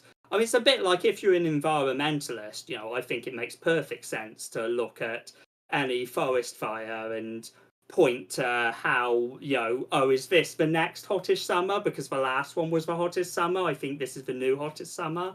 I mean, I think it makes sense from a political perspective to immediately make something about your Pacific thing. It's just, you should probably have a solid connection. That's all I'd ask for. There was an Onion video many years ago. and it was coverage of a fake mass shooting in a mall, right? So The Onion, to be clear, for those who don't know, is a parody news site where none of it's all made up, right? And they just kind of make fun and poke fun at the styles of news. But it was a hilarious, dark video about coverage of a mass shooting. And they're like, breaking news from Colorado at so-and-so mall. 20 people gunned down in cold blood. Let's talk about how this is going to affect the election. 7 of them were children, so they don't matter. And they just put them off the screen. And like, how many were Democrats and how many were Republicans? And how will this affect the next election? And like, they're going off and like measuring and talking to talking heads about, well, you see that 13 of the people were actually Republicans, but in a surprising turn of events, it seems that the shooter is looking to vote for Obama. And so we're currently trying to pass legislation to make it seem like the mass shooter can still vote. It was just this weird kind of like this parody about how gross people can be about this political I feel like I've seen that before. Not the Onion thing, but I do recall. Do you remember that Texas Moore shooter? Because I believe he was like one of these white nationalist guys, and I believe within a day you had another guy who shot up a bunch of people at like a bar, and I believe the bar guy, his Twitter was basically very lefty, like it was like very Antifa kind of lefty, and I had a lot of people saying, well, look at this guy. And to be honest, I kind of agreed with them. Like it wasn't like the Moore shooter. He didn't leave a manifesto, but there was enough on there where he was clearly had fairly extreme kind of I'm not familiar with the bar shooter. I'm not. I wouldn't say he's important, because I feel like right now it is definitely the far right who tend to be more prone to this. It was just an interesting case, because I did feel like people were a bit quick to bury that story. I mean, there was some stuff about misogyny, but I was like, well, he was a Chapo sort of guy, so I'm not that surprised. I don't know, is that a reference that's flying over people's heads? That's fine. If it is, that's probably a good thing. It's okay. Joe, my friend, thank you for calling in. No problem. Sorry for like messing you about for like 2 minutes while I tried to figure out my web. Don't be sorry. It's okay. You fixed it. It's all good. But for now, to the void. Bye. I don't know. I don't think I agree with the guy. I mean, I get it, right? If it fits, it fits, right? And I'm not saying that we should never look at the causes and the underlying political nature of a tragedy or a attack. I think it's important to do so, but let the bodies cool, right? Like, just give it a minute, give it a day, give it a week, right? And the reason why, as well, is pragmatic in nature as well. The information you get right as it happens is iffy, yeah. Right? You're never sure if you can trust it, right? So it could be filled with inaccuracies. It could be filled with false misinformation, things.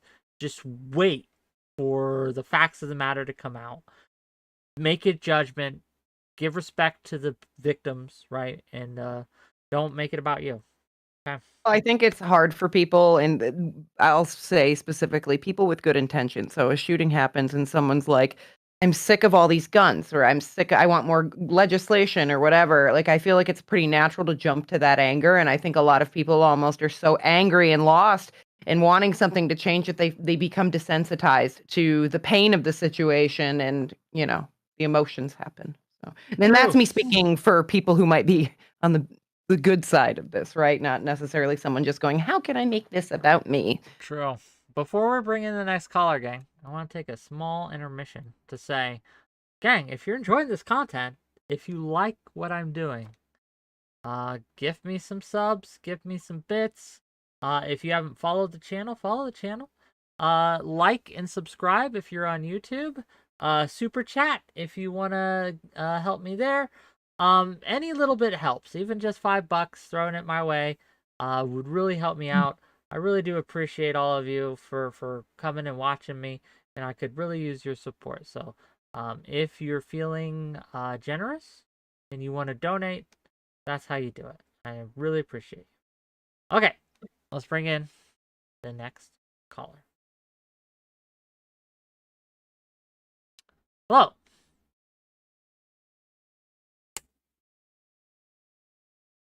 Can you hear us? Yeah, you hear? Okay, excellent. Can we see you today or what? Yeah, well, I didn't put on the camera. Yeah, please.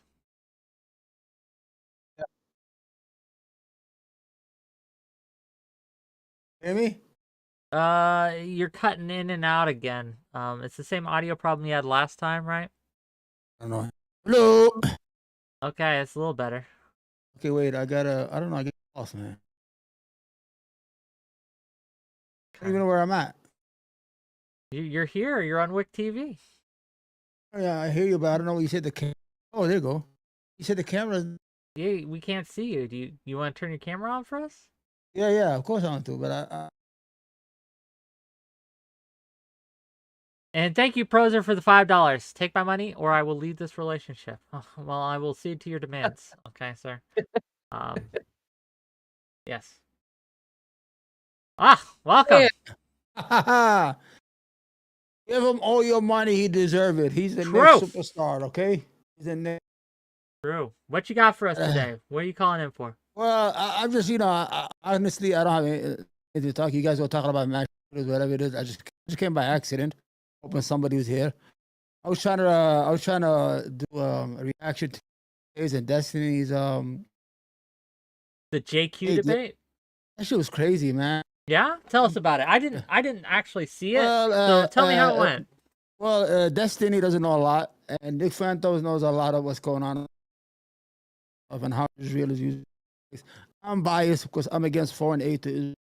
Because I see Israel as an apartheid state, as a terrorist state, an occupation state that is occupying 6 million Palestinians, giving them basic human rights to be independent entity, or even to take them in as citizens.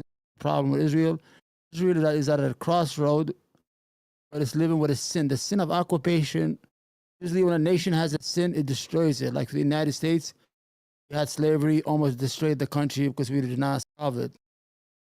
The Germans had the sin of trying to kill all the Jews, and it eventually destroyed them. So Israel needs to make a decision. Either they're going to give these people their human rights, their right to self-determination, instead of turning the territory into ghettos. What the Israelis are doing, the same thing that the Jews suffered in Europe, in ghettos in Poland, they are doing to the Palestinians. Imagine in the occupied territory, have walls where Jews live. 80% of the natural resources go to the settlements, doesn't belong there.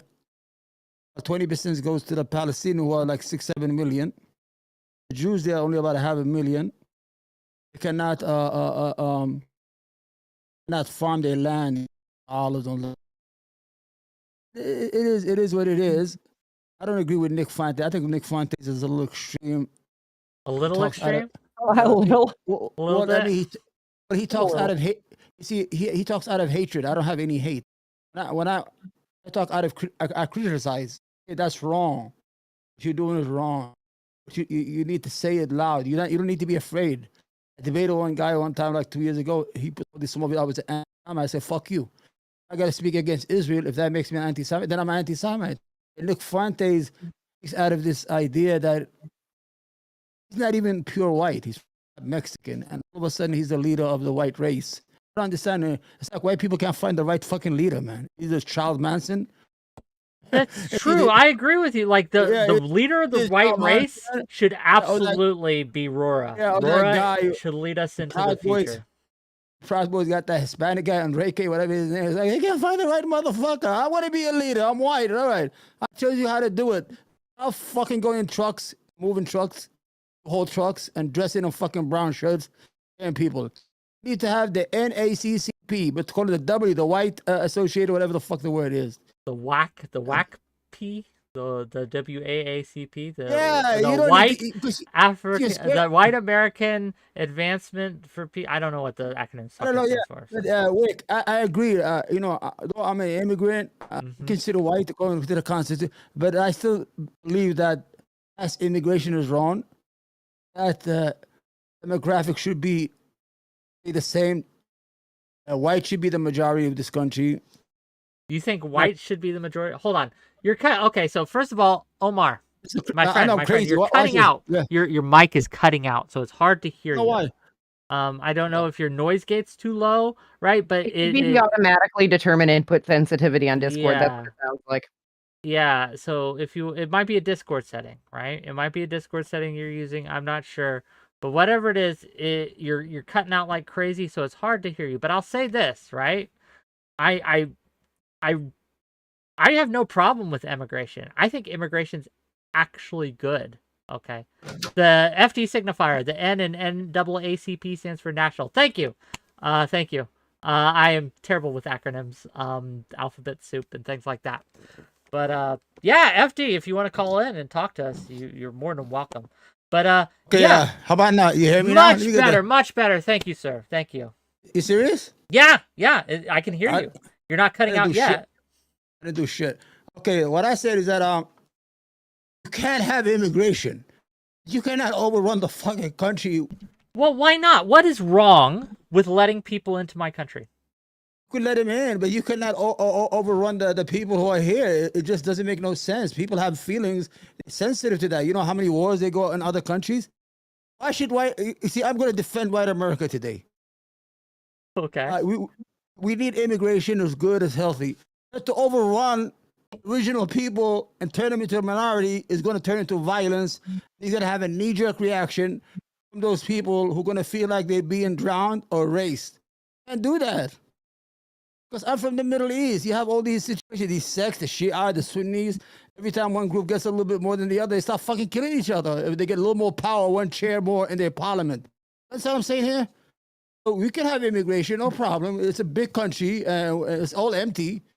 Without fucking, most of the United States is fucking trees. We all live in cities. But you should have a legal immigration. All illegals should be fucking trucks out of the country. If you come here illegally, you're welcome to stay here legally. I just disagree with those who try to fucking pretend like a Christian nationalist. That's a fucking sugarcoating hatred. First of all, Christianity is not a fucking nationality. I agree. And you understand, and Christianity is a religion for everybody. So you can't. How are you gonna nationalize it? It's an open religion. It's not an ethnic religion like Judaism. What are you gonna do with the Catholics? South America's all fucking Christians. What are you gonna do with them? They don't belong. You understand what I'm saying here? I think I do. I really do. I want to give a chance. I want to give a chance for Rora to have some thoughts. Rora, do you think that immigration is overrunning our country? No, I think that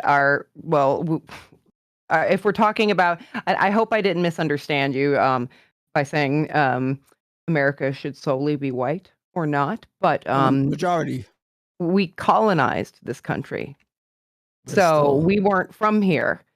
If we're going to speak on those terms, this should just be the indigenous people. It should be mostly indigenous people here.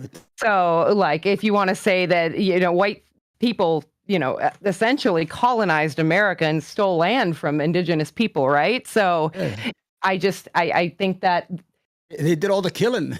Yeah, but so I guess my problem with this, well, one of my many problems with this is wait. This is the craziest shit. I'm an immigrant, advocated for whites, and the whites don't want it. This is the craziest fuck. Weird. It's weird. This is weird. Okay, so, if right, why is it important for this country to be majority white? For USA to be majority. I don't think it's important. I don't think it matters if it's white, brown, Asian. I don't understand. Help me understand why it matters if white men specifically, are in the majority here. I don't think it does. I'll help you understand. Look what happened when Obama became president. He was half white. He was even half white. He was even black all the way. What did you have? You had the Tea Party movement. That was a knee-jerk reaction to a black president. Although they started going crazy. And what happened? You got the white lash of they elected the dumbest, stupidest, most corrupt white person in America called Donald Trump. Only reason they picked him is because of his dog whistles. It was a knee-jerk reaction to Obama's presidency. I know you have a liberal-minded, you're an open person like me, and you love everybody. But you have to be realistic and not fuck around with the food permit of demographic. So we should avoid any of that to avoid the piss babies from crying about it and punishing us. You're gonna have violence. These people got guns. They got militias. You crazy? You're gonna destroy the whole country. They're not gonna stand there and let you take over their country. It's not their country. You have to understand that these people are in the very, very small minority. And if they try to fuck around, you know what we have? We have tanks, fucking planes, ICBMs. America, right? The government will crush these people. They will crush them. They will put their boot on these white nationalist motherfuckers' necks and crush them. This armed, all these LARPers who are like trying to come out of the woods and like from their little militias and things and attack us, they will be destroyed, right? They will. So I'm not scared about that. And I don't think they want us to bow to their intimidation. Yeah, and I don't think, right, that we should appease these people. What we should do are two things: ignore them, right? Because a lot of the cases they don't matter. And when they do get uppity, right, by coming in and trying to intimidate people, we should enforce the law, right? If you go and wave your guns in people's faces, there should be consequences. Wick, should let's have at least controlled immigration. We cannot have just an open border. We don't. First of all, there are controls to the immigration. I think that look, I'm not for entirely open borders. I'll say this. I'm not for entirely open borders. Yeah, you know what I'm saying? But I want to open them more than they are now. You could have it because we have a big country. We need it because the United States is not a country. The United States is a corporation. The way it was made is about money. Okay. Understand? Even if you look at the history, if you look at the banana wars in South America in the 1890s, we went to war in South America, an occupied country, for a banana company, Chiquita Banana, so they could have their bananas. We took over Haiti, we took over Honduras, we took all over this country. But the economy needs to feed. How do we benefit from immigration? Like, instead of me having a baby here in New York, it takes 18 years to raise that baby, immunization, school. The country invests a lot of money, and he might turn out to be a fucking meth addict. But when you get immigration, you get people like 20, 30 years old. They're already ready to work because their country already invested in them. You need to feed the fire. The United States is about a profit every 90 days. The corporation, profit-driven. Of course, you're going to need the immigration. But you cannot have this mass immigration like that's going to fuck around with the demographic food permit. You need to have some order in this country. And I'm going to tell you, the safest way to keep the country in a good way is to keep the status quo. You can have 60, 40, whatever, 55, 45. Okay, well, Omar, it's been a pleasure. Thank you for calling in. But you're going to the void, buddy. Gonna put you back on the other side of that border, friend. Wow. Well then. I don't know what to say to that.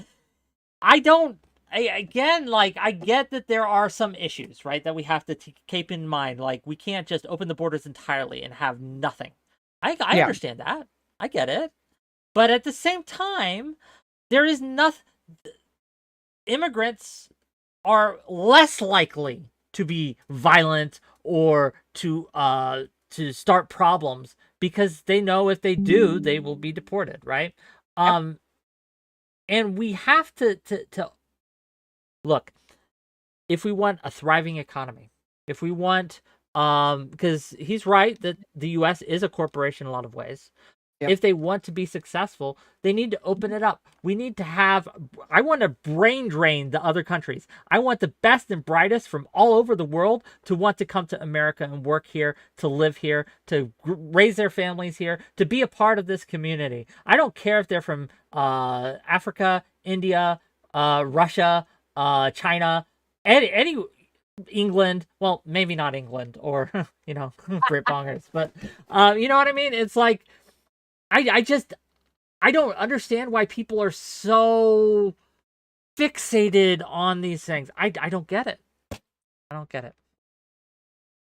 Help me, Rora. Help me understand, please. I think a lot of it comes from racism. That's genuinely what I think a lot of it is. Like we don't have our own shitty people here, right? Like when I immigrated to Canada from the US, I had to get a fucking FBI background check. Like I had the full deal, and I don't blame a country for not wanting a criminal in there. And yeah, exactly. Yeah. Like if you're coming in and you have been arrested or wanted for like bombing a bunch of orphanages in the country you're from, maybe we don't let you in. Okay, I get it, right? Maybe we don't let you in, but I don't know. I don't get it. Yeah, I don't know too, because there's a lot of argument that like the programs available for people to get their green cards or whatever in the States, even though they've already kind of like snuck their way in the country or whatever, they argue that's enabling illegal immigration and all of that. But I think, well, now we can get these people to pay taxes, and that helps us. Yeah,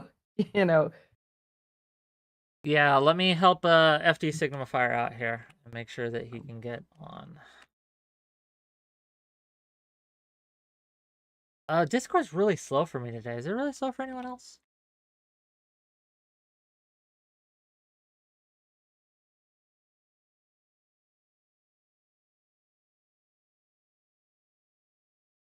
Well, hopefully it works for him, and hopefully he can figure it out. I'd love to have him on and see what he has to say. Okay. But yeah, if you're watching this show and you want on as well, right? Anyone, it's so $20. This from me, from Omar, from my Arabic channel. Well, welcome. Thank you for the $20, Omar.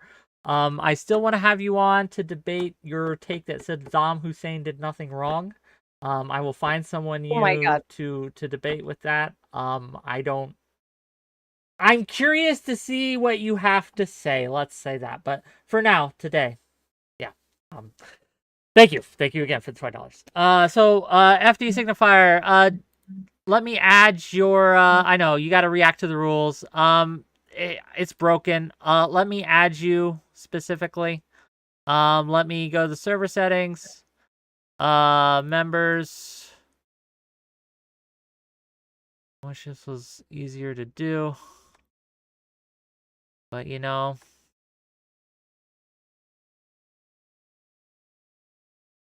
manage members. There you go.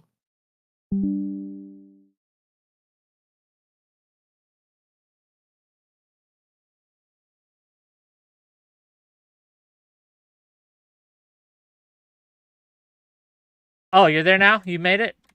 Beautiful. Hello. Oh, we had it for a minute. So close. Hello. There we go. Sometimes Discord does this where it kicks you out if you... Hey, can you hear us? Can you hear us? Hello? Hello? Hi. I can hear you. Can you hear me? Yes. Excellent. Okay. What you got for us today, friend? First, let me stop the actual YouTube. Am I still there? Yeah, you're still here. Okay. Apologies for my kids watching YouTube in the background. I don't know how much of YouTube Shorts you'll be able to hear. Also for not being cammed up. I'm in a shirt, but hopefully people can recognize. Hold up, wait. Am I? Can you guys hear me? Because it says join voice. You are. You're coming through loud and clear, sir. Okay. I don't know what the hell I was saying. So I am working on a video on centrism. Okay. And I wanted to. I don't know if you know. I've talked to like Sitch and Adam before. Yes. Who, if I'm honest, and they know this, I don't really consider them centrists. 𝕾𝖍𝖎𝖙 probably are closer to what I would consider centrist.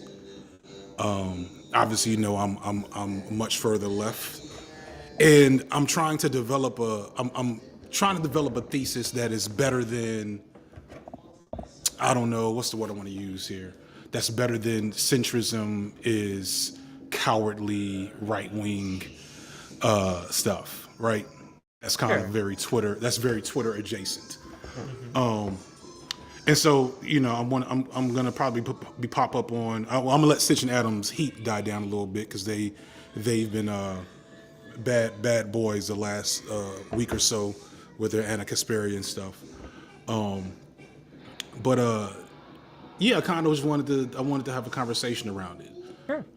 Consider I want to kind of not so much tease out.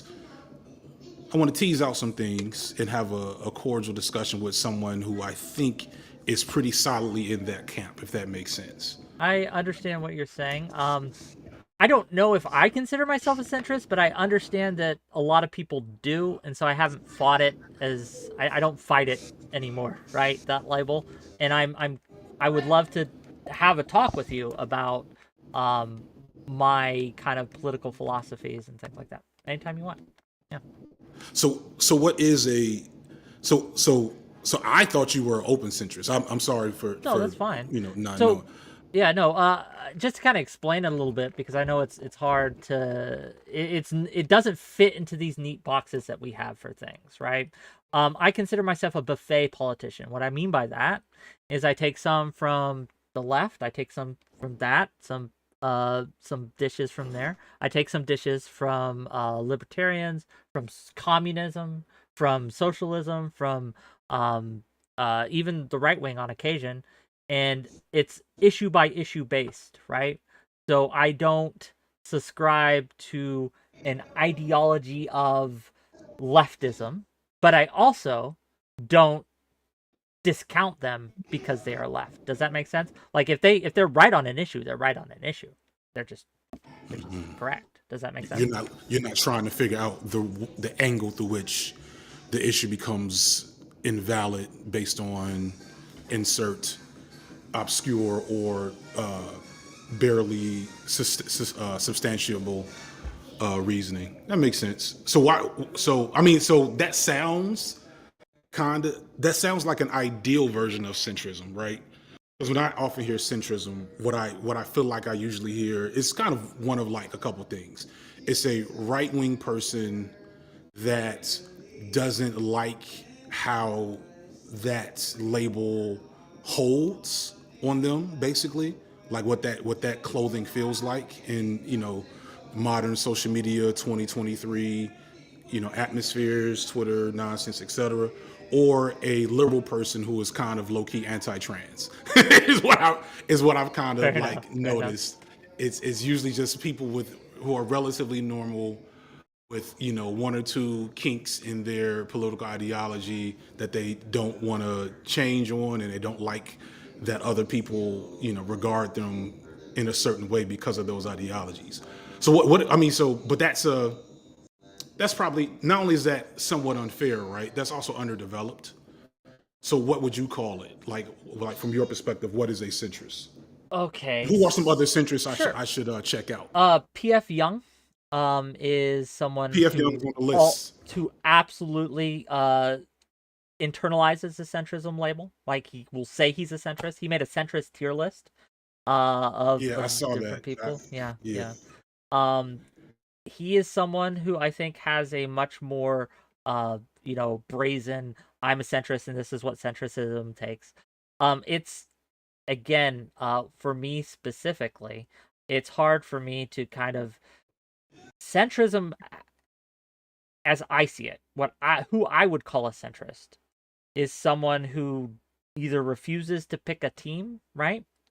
Or someone who advocates for both sides. So they will advocate for a lot of times I hear I'm socially left, but I'm economically right. Does that make sense? Right? Like I have. I've heard that. That doesn't make sense to me, but I have heard that for forever. So yes. Yeah, and I think that's kind of close to what a centrist is. Can I ask you? Would you consider a centrist and a moderate to be the same person? I don't know. So no, I think I would say a moderate can actually swing to either line of the pendulum, can swing both ways in terms of like their politics. So like from what I know of you, you would probably be better defined as a moderate leftist, Absolutely, absolutely. right? Like that is the thing that I will say. I am a moderate. I don't like extremism, though I recognize in certain cases it's necessary. I just still don't like it. Does that make sense? Right. Yeah, no, it makes sense. And then like Sitch and Adam would probably be, at least for today, because I don't even know. I don't hold me to this because I may have to. Sure. We're just talking. I have to peel off this. I may have to Yeah. peel off this in the future. But they were probably like moderately right wing, although their content skews kind of like rage baiting. They are definitely more right than I am. Right? They are definitely to my right. Right. So yeah, I agree. P.F. Young might be a true centrist, which makes sense on multiple levels. So I don't think a moderate, because I was probably a moderate. I was probably closer to you politically 5-6 years ago. Okay. I imagine. Yeah. So that makes sense. And if we're mapping out like, I'm sorry, I'm ideating as we're talking. I hope It's I'm a not. conversation. You're fine. This is Conversation, content, right? This is interesting. Well, I want to make it good content though. Yeah, I don't want to yeah. sit No, you're here fine. and mumble through my thought process. But like if you go through, let's say, if you were to really build a useful bell curve of the political standings of notable political content creators from like probably the most extreme, or I don't like using the word extreme. Probably the furthest left is like, I don't know, Hakeem, That's a good Bad question. Empanada, and then all the way on the other side, I don't know, Nick Fuentes. I don't pay a ton of attention to modern right-wing figures, so I'm sure there's somebody worse than Nick Fuentes that I don't know about, but I'd probably rather not. I got you. know. No, I get. I think for the purposes of discussion, those are fine to paint as extremes. I think that it's very hard, even people who are familiar with the right wing, to say prominent, influential individuals that are to the right of Nick Fuentes. Like he is pretty far down that Nazi kind of rhetoric rabbit hole. So yeah, I think it's totally fair to have him on an extreme. I'm not as familiar with Hakeem, but Bad Empanada, I would absolutely agree, is indicative of kind of the extreme left, if you will. Yeah. Okay. Yeah. So we're gonna talk. So I'm just thinking through. So here's the as challenging as this conversation will get questioned, and then we can move on. I'm sure you have other related questions. I don't want to just come up take from you. Well, today, just to be clear, what we're doing, it's a call-in show. It's open call-ins, so people are calling in. I saw that and I said, hey, let me call in. Here I am. So my question is, especially because I've actually watched Young for a while, before I even got as big as I am. And I don't watch much Sitch and Adam for obvious reasons. But at least Young, I find, even though I find him very wrong a lot of times, I find him thoughtful. And it also often comes, I become confused by it. And I get confused by a lot of centrist takes from seemingly informed confused, people. I don't mean to interrupt, but confused in the sense of you're confused how they arrived at their position, or confused as in what they are trying to communicate. A little bit of both. Okay. So like to me, if I know one thing I'm going to talk about when I get to this video is going to be the through line of public moderate voices, right? So we're talking about moderate left to moderate right and beyond moderate right. A through line for all of them is kind of this, it starts with trans antagonism, just kind of like a general, so it goes from like overt transphobia, like in the further right, to like this general, well, I don't understand why, people want to use bathrooms, and like kind of like this. What's their names? I've been preach, where they don't want to be labeled transphobic, but they are espousing things that are like they're either espousing things that are clearly anti-trans, but not just overly mean-spirited, or they're trying to intellectualize like the issue to a point where it becomes harmful and exploitative. And so like that's yeah. Can yeah, I ask? Yeah. Again, I don't mean to. I hate to keep interrupting, but I'm curious, right? So with Abba and Preach, I am familiar with their content. I don't know if I would say they're transphobic, but there are definitely issues that they have with trans people. And so my question for you would be, at what point does having an issue with the trans agenda, or whatever you want to call it, right? What point does that become transphobic, right? I don't know. Okay. And I would be hesitant to put a outright take out there, because I don't know what transphobia really feels like. You know what I mean? There's obvious transphobia, Well, yeah. right? There's like, and then there's like, one of the reasons I called them out is because they do a lot of I don't know if they still do. I never watched them much. Sure. But they just do a lot of videos about trans people. And that the main purpose of the video, even if they're not explicitly transphobic, even if they're not like outright saying we don't want trans people to exist, yada, yada, yada, they're rage baiting an audience, where it's like, hey, I know if we talk about this outrageous thing that a trans person did, there will be an audience here to throw tomatoes and click likes and leave a lot of comments about how bothered they are about the situation. So it's kind of like that's why I call it trans antagonism, where it's not even an overt like hatred for trans people. It's just kind of a disregard for their humanity and well-being, especially in the world of content creation, in that I will constantly regurgitate stories and issues around this group of people who are easy and viable targets for anger and vitriol online. And then that, of course, also includes people further left who care a lot more about trans people, care about trans issues, to call them out. And then they get to call those further left people, extremists and ridiculous people. And it becomes this like really easy churn for content. It's what a lot, without naming any other names. Oh no, I don't disagree with that, but I don't know.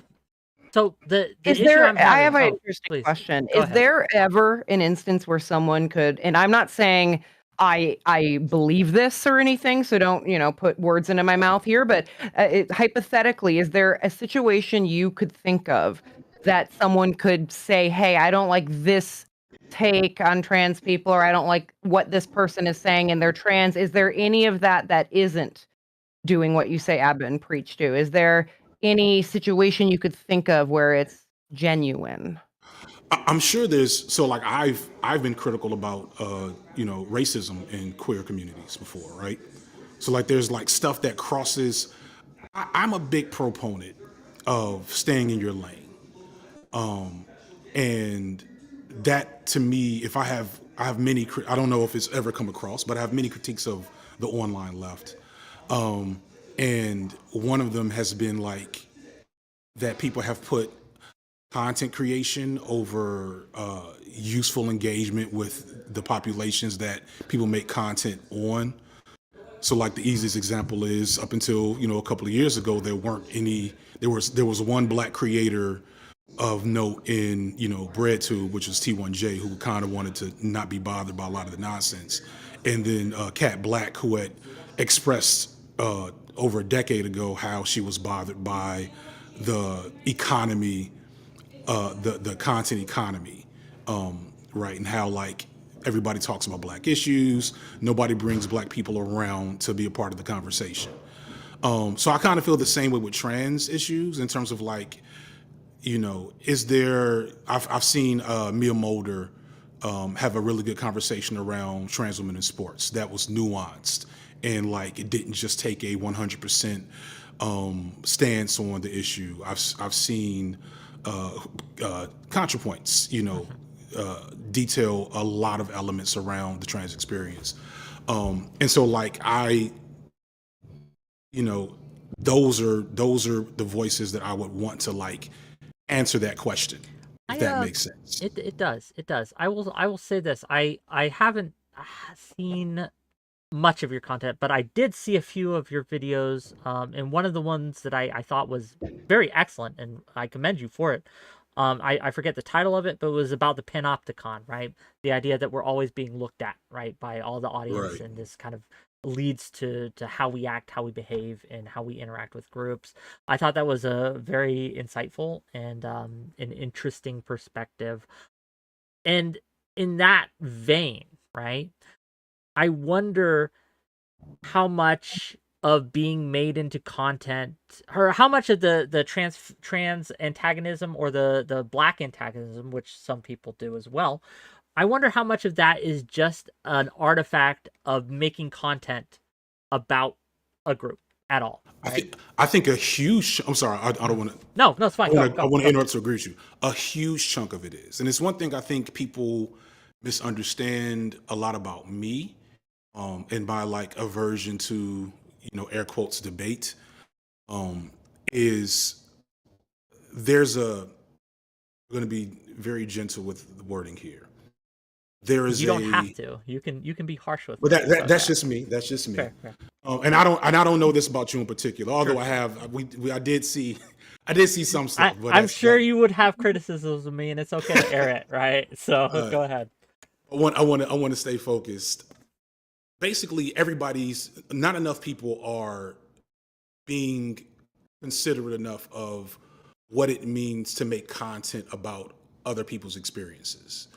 And I'm guilty of this. One thing I've said, and we have a mutual acquaintance who I had a unfortunate run-in with some months ago. And aside from a lot of critiques that I stand by, the one thing I feel I always have, every time I've had to talk about this, have admitted is that I wish I would have considered what it would have, the totality of what it means to be made into content by someone else. And how that, even with the best intentions and with the best efforts to make that content as harm-free as possible, you kind of can't control it. And then once it happens, you've created an economy. It's a wildfire. You light the fire, and you can't control where it burns, right? You can't control what gets burned down.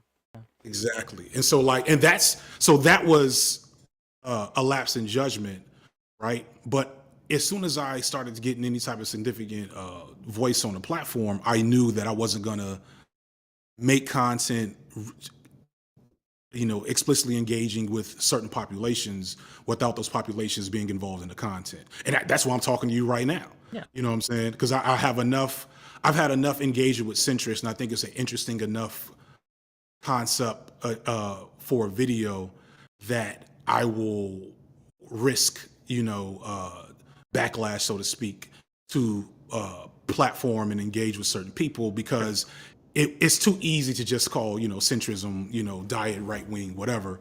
Like, I want to really analyze what goes into it. So I'm talking around the bush. But to get back to my point, I wholeheartely agree with you. And I think a lot of people are very cynical about it. They just generally don't care.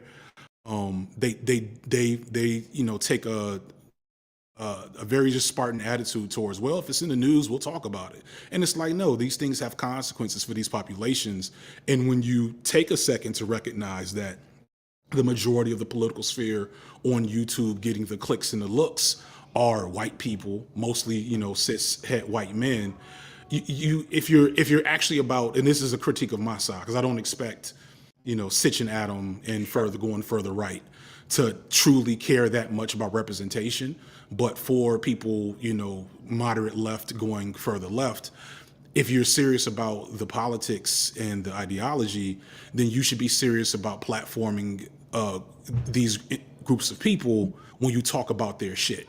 So can I ask on that note, because I get what you're saying, I understand what you're saying, but my confusion over it is, at least is what I do. So my content is mostly discussion or debate about different topics, and some of those topics extend to the Black community, to the Asian community, to the Chinese community, to various groups, right? And I try to have people from that group on. However, which is more important, to talk about the issue or to have the people there? Well, I guess I'll ask it more clearly. If I do a something like the Supreme Court recently got rid of affirmative action or racial preferences in college admissions, I had a panel on it. I couldn't get anyone who was African American to come on. The timing just didn't work out for them. But I thought it was necessary to talk about this. Should I have not done that because I couldn't get anyone from that community? An excellent question. Because we need to talk about it, right? My audience is mostly white, like me, right? Yeah. Does the good you're doing by talking about it potentially outweigh the potential bad that could come from that? So the first, so that's a compliment. There's a lot of different ways to engage with that. So one, you have to truly consider whether you're doing good by talking about it from from whatever standpoint you're in, without a person with lived experience, who's informed on the topic. And that's not a automatic yay or nay. That's just kind of like something you have to consider, that you're not necessarily automatically doing good by talking about it, right? That's number one. Then you also have to be critical of, like, if your circle of influence is so lacking in African American voices, that maybe it's an indication that you're not as equipped to talk about it with effectiveness that you think you are. And even in those two situations, if it's a hot topic and there's a desire and both by you and by your audience to engage in the discussion, are you thinking outside the box on how to engage with, like you could react to somebody else's video. I don't like that. A personal kind of that's just a personal. I don't like React content, so I try not to do it. But that's. And then if all else fails, you should be prepared for criticism. Is my thing. Well, I don't like in most situations. In some situations, I don't like being like, "Nah, I don't ever do that. Shut up about it." That's not my general stance. My general stance is do what you feel like was the best thing for you to do, and then own the criticisms that come with that when they come. Absolutely. I'll break bread with you on this, right? I think that we need to be able to look at our content critically and realize where we have failed, right? And not be afraid or shy away from, hey, we tried, but if we fucked up and we failed in this endeavor, right? I don't know if I'm trying to think how to word this. I don't know. Hold on one second. I got a kid coming to me. Oh, do you think? Right. What you need, Sekou? But to my audience, okay? I don't know, gang. If I am here to tell you what to think, but I think my purpose is to present to you perspectives and let you decide which is true and which is false. I can provide as diverse amount of viewpoints as I can, but at the end of the day, I'm not a preacher. I am not a missionary. I am not evangelizing. And for the most part, you'll know when I am. I will tell you. I'll put on my preacher hat, so to speak, and I'll preach to you. Yeah, and there's because the thing that I'm very cynical about is that this is all still entertainment, right? Yeah. Like we may think and believe very truthfully in like the importance of our words and the education that comes from our content, but we are still like edutainment at best. And if it's not entertaining, they won't watch you. So you don't matter. Exactly. And so I'm full time, obviously. And there is you know, I'm probably preparing. I don't know if this will be a part of the trans video, like the centrist conversation. I'm kind of like molding, but like I could make a pro-trans video. I could make a video just talking about how transphobic everybody is, like last year. You know, at any point in time, that'll do like huge numbers because you know the nature of that conversation just draws eyes, both positive and negative, and you know people are looking for allyship and voices in that. But that's from my opinion is exploitative, especially do it without trans voices. And so like I just get real iffy about content, the content part of the politics, and you know whether people are being responsible with their platforms in terms of like what they're platforming, who they're platforming, and who they're not platforming. So it becomes just like a complicated, you know, it becomes a complicated dynamic. I'm out of the business of Twitter. I don't know how much that's been noticed and outside of my bubble, for the most part. But I do have thoughts and opinions that I kind of like. I'm like, you know what? We're gonna hold these. We're gonna let these chill. Well, my friend FD, my acquaintance at least, thank you for coming on. We do have a couple other people in line, and again, it's a call-in show, and I would love to have this in a more in-depth setting than a call-in show, but we do have to make room for the rest of my guests. But, Indeed. I need to go eat anyway. Of course. So thank you for calling in, and yeah, I have a lot of thoughts on this, and I am looking forward to hearing yours. But for now, to the void. Bye. Bye. Okay, we'll take the rest of these callers, and then we'll call it a day. I know, Rora. I know. I said 2 hours. Gone a little over. Are you okay with another 30 minutes? Good. Oh yeah. Okay. Oh yeah. Just making sure. I don't want to check in. I want to make sure it's good. Okay. Oh, and I apologize I didn't have much to say. I'm very much of the, like we said earlier in the stream, how I feel like I don't want to speak on something if I'm not fully educated on it, and like how I'm learning about trans issues, and I don't really feel comfortable talking in depth about it all the time, right? Yeah, no, so, I get you. You know, I tend to kind of lean that way as well, where I, you know, unless I can get the representation, Well, yeah. I tend to not do it, but I try to, right? So, I've had trans sports debates. I've had like a debate on the legislation that's being passed in some states. I forget the states off the top of my head, but we've had people who are trans, and they've come on. They've on both sides of the issue, surprisingly enough, right? And we'll come on and talk and things like that. But every once in a while, right? And this is where the entertainment comes in, right? Because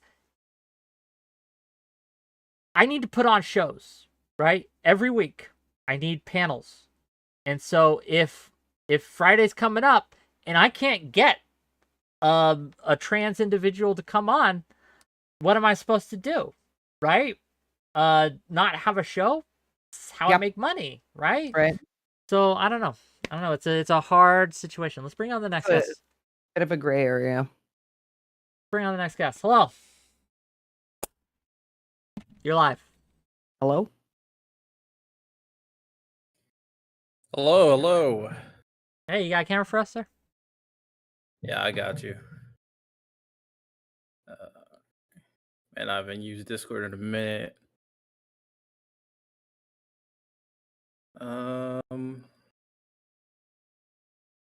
How do I turn this thing on?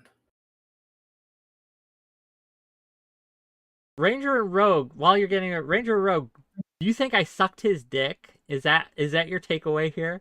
That I was dick sucking him? Why? You know what? Call in and tell me why. Come on in. Yeah, why am I smarter than that? I don't understand what you mean by am I smarter than that? He came on to have a polite conversation. I had a polite conversation. If he wanted to fight, I would fight. We have very big disagreements on issues. That means you right? sucked his dick. Yeah, I don't understand. What am I supposed to do? I drag him on and then I drag him for all the things I disagree with him on, or do we just have a conversation? Oh my god, that's you. I don't know. Okay. Anyway, hi. What's up?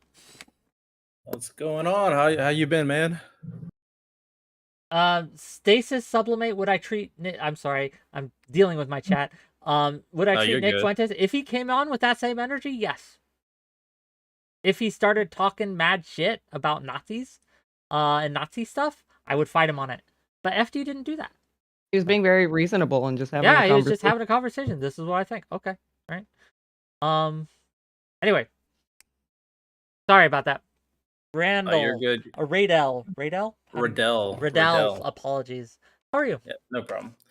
Man, I've been good. Have a couple shows lined up for me personally that should be very interesting. But the conversation you guys were having was very interesting regarding talking about certain topics and whether or not you should be educated regarding said topic, and even the fact that people are getting upset that FD signifier is coming on is very. It's kind of what I want to kind of discuss, right? So I posted on Twitter and regarding something about I have to be willing to bring people on I really just don't like for the most part. And those would be the people like a Nick Fuentes or a Fresh and Fit or some lefty that just calls everything racist. Because at the end of the day, just avoiding them is really not going to solve anything, right? You're not I really mean, I gonna. tend to agree. And to be clear, tell people what your show is. You can show yourself a little bit. I'll allow it. Right. All right. My show is The Purple Political Breakdown. It's a podcast where the goal is to kind of find solutions to a lot of these different issues, specifically without political bias. I saw you guys were talking about moderates and centrists and all that stuff, and I, similar to Wick, I would identify myself as more of a moderate. I have two co-hosts that lean more left and right, and we go over a lot of topics, go over a lot of different issues, racism, for example. We talk about gun issues. We talk about anything political for the most part. So, very fun show. A lot of great conversations. And we go live every Monday and Thursday. I had Wick on recently, and we spoke about the kind of mass shooting situation and the solutions regarding that, of course. So, check out the podcast. It's pretty good. It was an enjoyable conversation. I recommend you go check them out. But yeah, Rora, can you entertain our guests? I have to use the restroom real quick. Yeah, no problem. Right back. So, where do you lie with? Because what you said earlier when you joined about, oh well, I have to bring on someone that I might not agree with or whatever. I have a lot of friends who aren't happy that I'm engaging in spaces where maybe everyone's not the same, and the argument is you're platforming this person, right? And at what cost? To platform someone to challenge their ideas, because that's essentially the goal, right? Is to challenge someone's ideas that's different than you, to have these discussions rather than allowing them to exist and grow within their own spaces. So like at what cost is that, Yeah, I definitely hear that argument, and it's a shaky line to an extent. I think for the most part, the general conversations you can have with people can be relatively civil, where even though you disagree ideologically, I Mhm. mean the fact that I brought in two co-hosts, one that leans left and one that leans right, there's a lot of issues that they disagree with, but they're very civil, they're very respectful, and me, I'm moderate. I pick and choose based on my own logical framework on what I agree with. Yeah. So we can have so many different conversations. The where it gets tricky, obviously, is where it gets to those extreme areas where you got the Nick Fuentes of the world who kind of spout out anti-Semite situations, or FD Signifier. Even though I don't watch a lot of his stuff, from what I have seen, he's definitely more of the side where he's very, very pro-black and says certain things are racist, and people are going to be off-put by that. Yeah. But I Oh no. Okay, Discord is being a dick. Give me a second. not a yelling match, a genuine about that, discussion gang. and dialogue, and trying to challenge their ideas, because they're not going to change their mind. And people need to keep this in mind. They're not going to change their mind by you yelling at them, by you insulting them. That's actually going to push them more to the extreme, as we've seen from the red pillars, as we've seen from people like Just Pearly Things, you're just going to push them more to the extreme. And then what's that going to solve? They're It going to just actually keep on enables getting them. popular. It gives Exactly. them fuel when you react to them in the way they want. They go, see, look, I told you. Exactly. I've missed this conversation, but whatever you're saying, I agree 100%. 100%. Okay. I stan it. I don't know what it was, but I stan it, and hooray. Whatever they're telling you, do it, gang. Don't think, just do. Yeah, but no, I don't know. I find it weird when people want me to like denigrate someone that I have disagreements with. I don't want to. I think that people, reasonable individuals, can be wrong, like dead wrong, but still good people, right? Good people can have differences of opinions, and that's okay. And why would I have to? Yeah, I don't like it. I don't want to go hard against someone who just is wrong. I don't know. Yeah, going 0 to 100, basic communication 101. If you go 0 to 100, at least 50% of the people you're out and off to aren't going to listen anymore. That's just how it is. I'm a type of person, if you're screaming at me, I just don't want to listen. That's just personally, I don't like communicating in that way.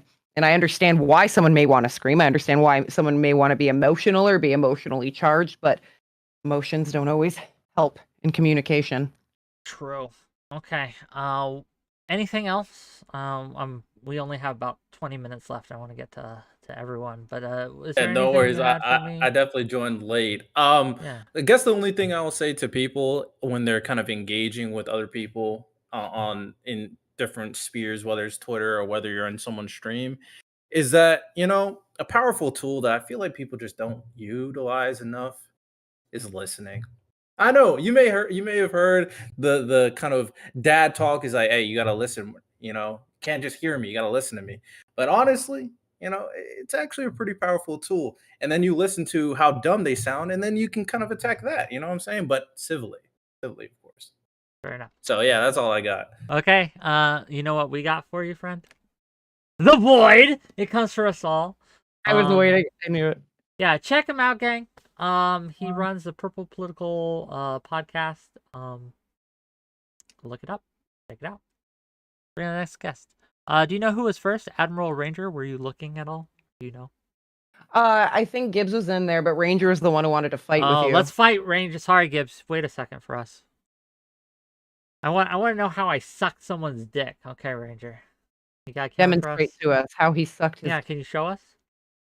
Oh yeah, I can absolutely. Got a camera for us? I came in towards the end of that. I don't have a camera right now. I came in towards the end of that conversation, but basically the gist of it was that you need a specific race on a panel to discuss a specific topic, and that has nothing to do with being an effective rhetorician. Like you can't bring subjectivity. You can, but it just is ineffective, to be honest. Like it's an objective discourse panel that is infotainment at a minimum, okay? But people still learn from it, and race and anecdotes and feel good sessions really just aren't the same thing as what he was saying. I mean, I agree with you because I did the show, right? Like I did the show even though I wasn't able to get a black voice on. But I think it's important, and this is why I don't think I was sucking his dick, is to understand where he's coming from with this, because there is something to be said about having a conversation about a group, at least having input from that group, right? So if we're going to discuss what to do with chatters, dirty chatters. Yes, I used the hard R there. Chatters. Okay. If we were going to discuss what to do with them, it might be useful to have one at least to talk and represent them, right? To bring up anecdotal experiences. Like there's no doubt about it that black people have been disenfranchised in this country, but them bringing up like, hey, I've been stopped and frisked, like that's not effective discourse.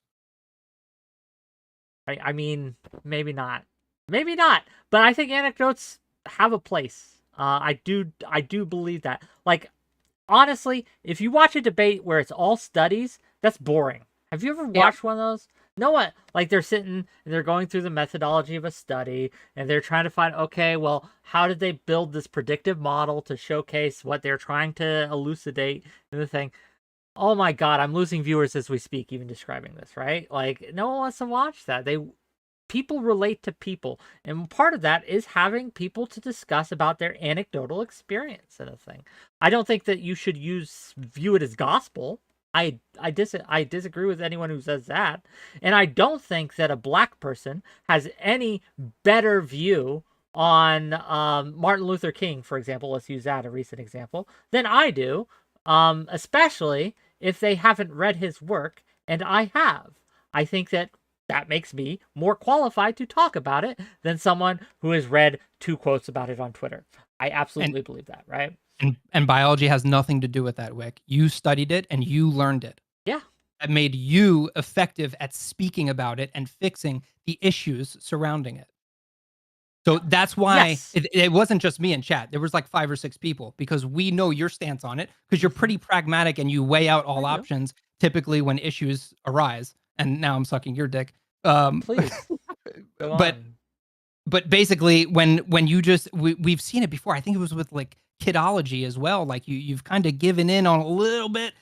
And I speak to people all over the spectrum: communists, far right, centrist, like all over the place. I get it, dude. I have polite conversations, but when you're having effective discourse like politics, the minority needs the majority in order to make change. That is an absolute fact. I don't disagree. But the purpose of his conversation was to talk about moderates, centrists, where they're coming from, and the viewpoints of a moderate versus the viewpoints of an extremist, versus the viewpoints of someone who is further radical than I am.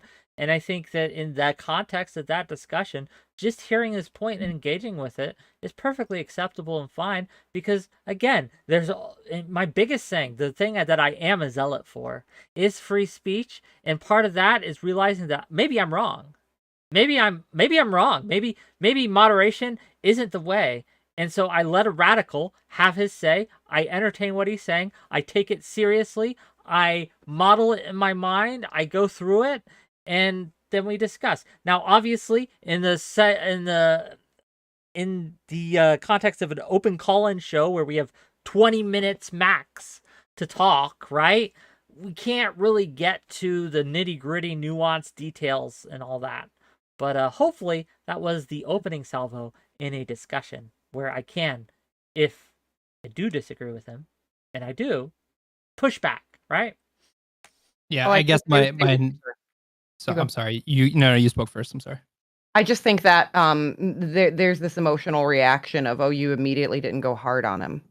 And it's like, well, you got to at least let the conversation start first. And he didn't really give a lot of reason to give aggressive pushback. I don't think I said anything about going hard on him. I just was saying that he needs, right? Like it's not. He needs to disagree when he actually disagrees in his head. That's the entire point. Because pragmatically, are you disagreeing for him though? Like, no, if he's but just there's a difference between disagreeing and letting someone have a discussion and disagreeing and pushing back because you're disagreeing. You could disagree while having a discussion. That's part of a discussion. Yes, but also a part of a discussion is listening to other people, and the power of listening is incredibly strong. Okay. Like, and another part of discussion is like forming sentences and saying vowels. I don't get where you're going with this. That's I appreciate that. Yeah, thank you. I didn't understand that. Well, aren't we making friends today, gang? Well, I mean, if you want to just bring up reductive talking points, like it just makes no sense. It just sounds like an emotional reaction to immediately want him to. I'm the emotional to the guy. I'm the emotional one for saying that we need more objectivity in these spaces. That we need to work based off of facts and science and data. That I'm the one working off of emotions here. There is absolutely nothing wrong with speaking to someone on their level. You're most likely going to connect with someone and get them to hear you if you actually connect with that person and hear them out versus giving them immediate aggressive pushback. Whether or not you say objective, you don't sound very objective. Nobody said aggressive. Nobody said, like, you keep throwing in these words, these hyperboles. Like, Whether I never not, said that. All I said was that's disagree. great. That's fantastic. Whether or not you say that, that is what how it's coming off. To you. So do you speak for everyone in the audience? Because you just pulled that card on me 5 minutes ago with Wick. Oh yes, I speak for everyone in Wick's audience, 100%. I'm not even looking at his chat. Clearly. But you just told me that I was saying things like he should aggressively push No, back, I didn't right? say you were saying those things. I said you're actively implying those things. Well, so how is he sucking his dick? Because I don't hear any concrete reason why he was sucking his dick. It's a euphemism. It's implied. So is saying aggressive. So is saying that you're implying these things. Like, It's literally not, though. we all use these tools to communicate, right? You're the one trying to teach me about forming sentences, so. You're sliding words into things that I said. That is not genuine. It's bad faith. You're not being charitable whatsoever. You're the one that's having someone sucking someone's dick when they're just trying to have a conversation. Don't give me that. Interesting. Okay. Yep. Well, this has been fun. This was, I don't know if it was productive, but thank you for calling in, Ranger. Yeah, anytime. Again, I agree with you in principle, right? That absolutely, just having personal experiences in a thing does not give you any special knowledge on a thing, generally. But if you just said that when he was here, nothing would have happened. But because the conversation was more than that. That was a small part. I did miss of the longer first part conversation, right? And I came in towards the end. Again, I tend not to, at least first time guests, not to nitpick every single detail unless they come in nitpicking with me, and then I'll absolutely do that with them back. My business is to create relationships, build relationships where we can have an honest discussion, and we can get to that if he wants to have a discussion on the idea of representation in discussions or debates. We absolutely can, but that wasn't the purpose of this. But anyway, Ranger, you go in the void. Go in the void. Bye. Okay, gang. One more caller, then we're gonna end it. So while I'm on with this last caller, this is your last chance today to super chat, to throw some bits, throw some subs. If you're watching on Kick, follow the channel, sub to the channel. If you're watching on Twitch, follow, sub to the channel. If you're watching on YouTube, super chat, follow, hit that subscribe button. Gang, we had some great callers today. We had FD Signifier just pop in. We had Omar from the Third Whale just pop in. People just popping in. It's a pop in place. But let's bring in our last guest. Hello. How are you doing today? I'm all right. How are you, sir? I'm doing pretty good. Pretty good. I got to say, I kind of, in general, with your last few thoughts, I was going to come in and talk about the battle you've been having on Twitter with the violence and the nonviolent protests, but I think I want to go with what you've been talking about and just go a couple things because I feel like I'm a conservative, and I got to say, I kind of disagree with what the last guy that came on was saying. At first, like, yeah, you got to let him speak. You gotta let him speak. But I do think he does have one point, and I think you do need to call out exclusionary language. And I think this is like everybody needs to do it. Exclusionary language. Can you define that? Can you what do you Yeah, mean when you say exclusionary I'm language? gonna use so like there are words that people put ahead of somebody like as a label almost to like dismiss everything that comes after what they say. Like I'm gonna use the one he said like, oh, these spaces are all cis white males. So anything that comes after that from a person that would be in this group of cis white males is now excluded from the conversation. AKA it's gatekeeping, right? Which is just another form of racism almost, in my opinion. So this person's being just as racist, and he would go and say, oh, these people should be excluded from the conversation and dismissed from the conversation because they don't fit the narrative or haven't experienced these per se. And that's just his guess. He doesn't know what these people experience. You could be a majority person living in a minority area and experience all sorts of things. I mean, it's all sorts of like things. It's gatekeeping is the biggest problem I think today. And I think that's part of the reason why it comes to like, we're such a divided nation at the moment, at least in the United States, is because we can't have a conversation anymore because of the exclusionary language that's used on a day-to-day basis in rooms like this. I think that overall, yes, I agree that we are having a problem having a conversation because we are trying to dictate who gets to speak and who doesn't get to speak. That said, I do think there is, and I will agree with FD on this, that there is something to be said about having voices that you do not normally hear from, having them also a part of the conversation. Because if you have 10 wicks, if you have 10 wicks in chat all agreeing, right, with and circle jerking and stuff, right, then it could be hard to hear the 11th Rora in the chat, the one lone female voice trying to get heard. And so when they're trying to get heard, but you realize that they're being drowned out, I don't think it's necessarily inappropriate to highlight that voice and say, hey, this person is just trying to talk.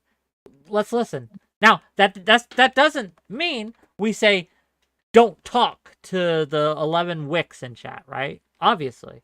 No, that's But definitely not what I'm saying. I right? have more. I have more of an issue, like I'm saying, because I see this more with the left leaning communities and the right leaning communities. The right leaning communities, in my mind, generally are more, I guess, confrontational.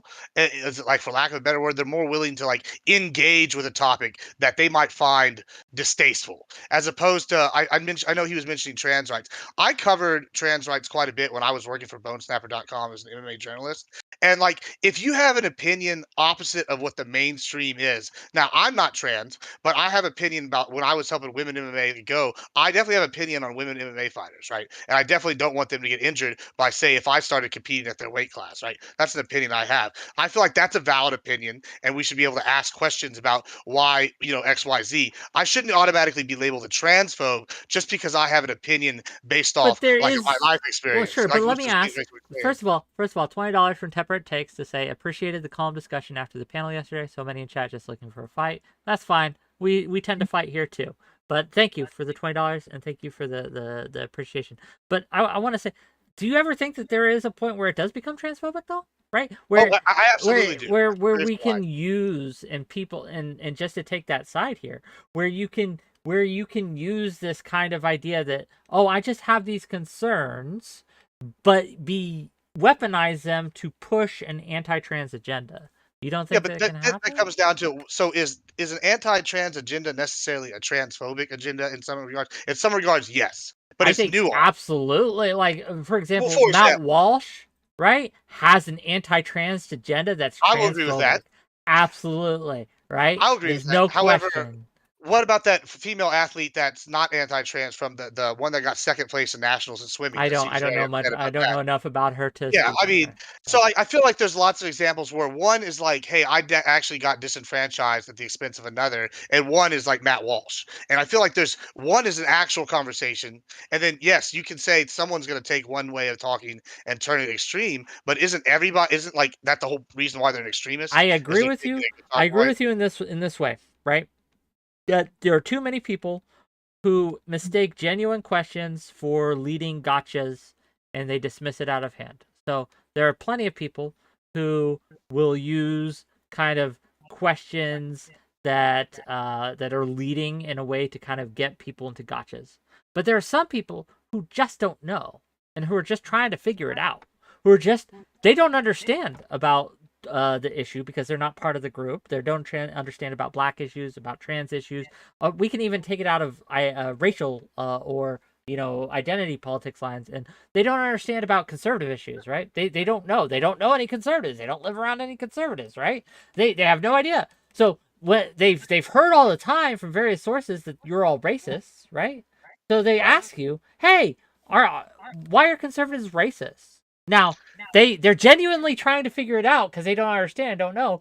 But generally, when you read that question in chat, who do you think? Like the reaction from most Republican or conservative streamers would be like, "Oh, this guy's just pulling my chain. He's just a troll, right?" Right. I mean, but there's also the people that are like, I'm going to use an example. I was watching a different panel. I'm not going to name it the other day. And they said that in the Latin American groups right now, they have a very large group of white supremacy. In my head, I immediately was just like, I want you to think about that statement. You're saying the Latin American community is now supporting white supremacy.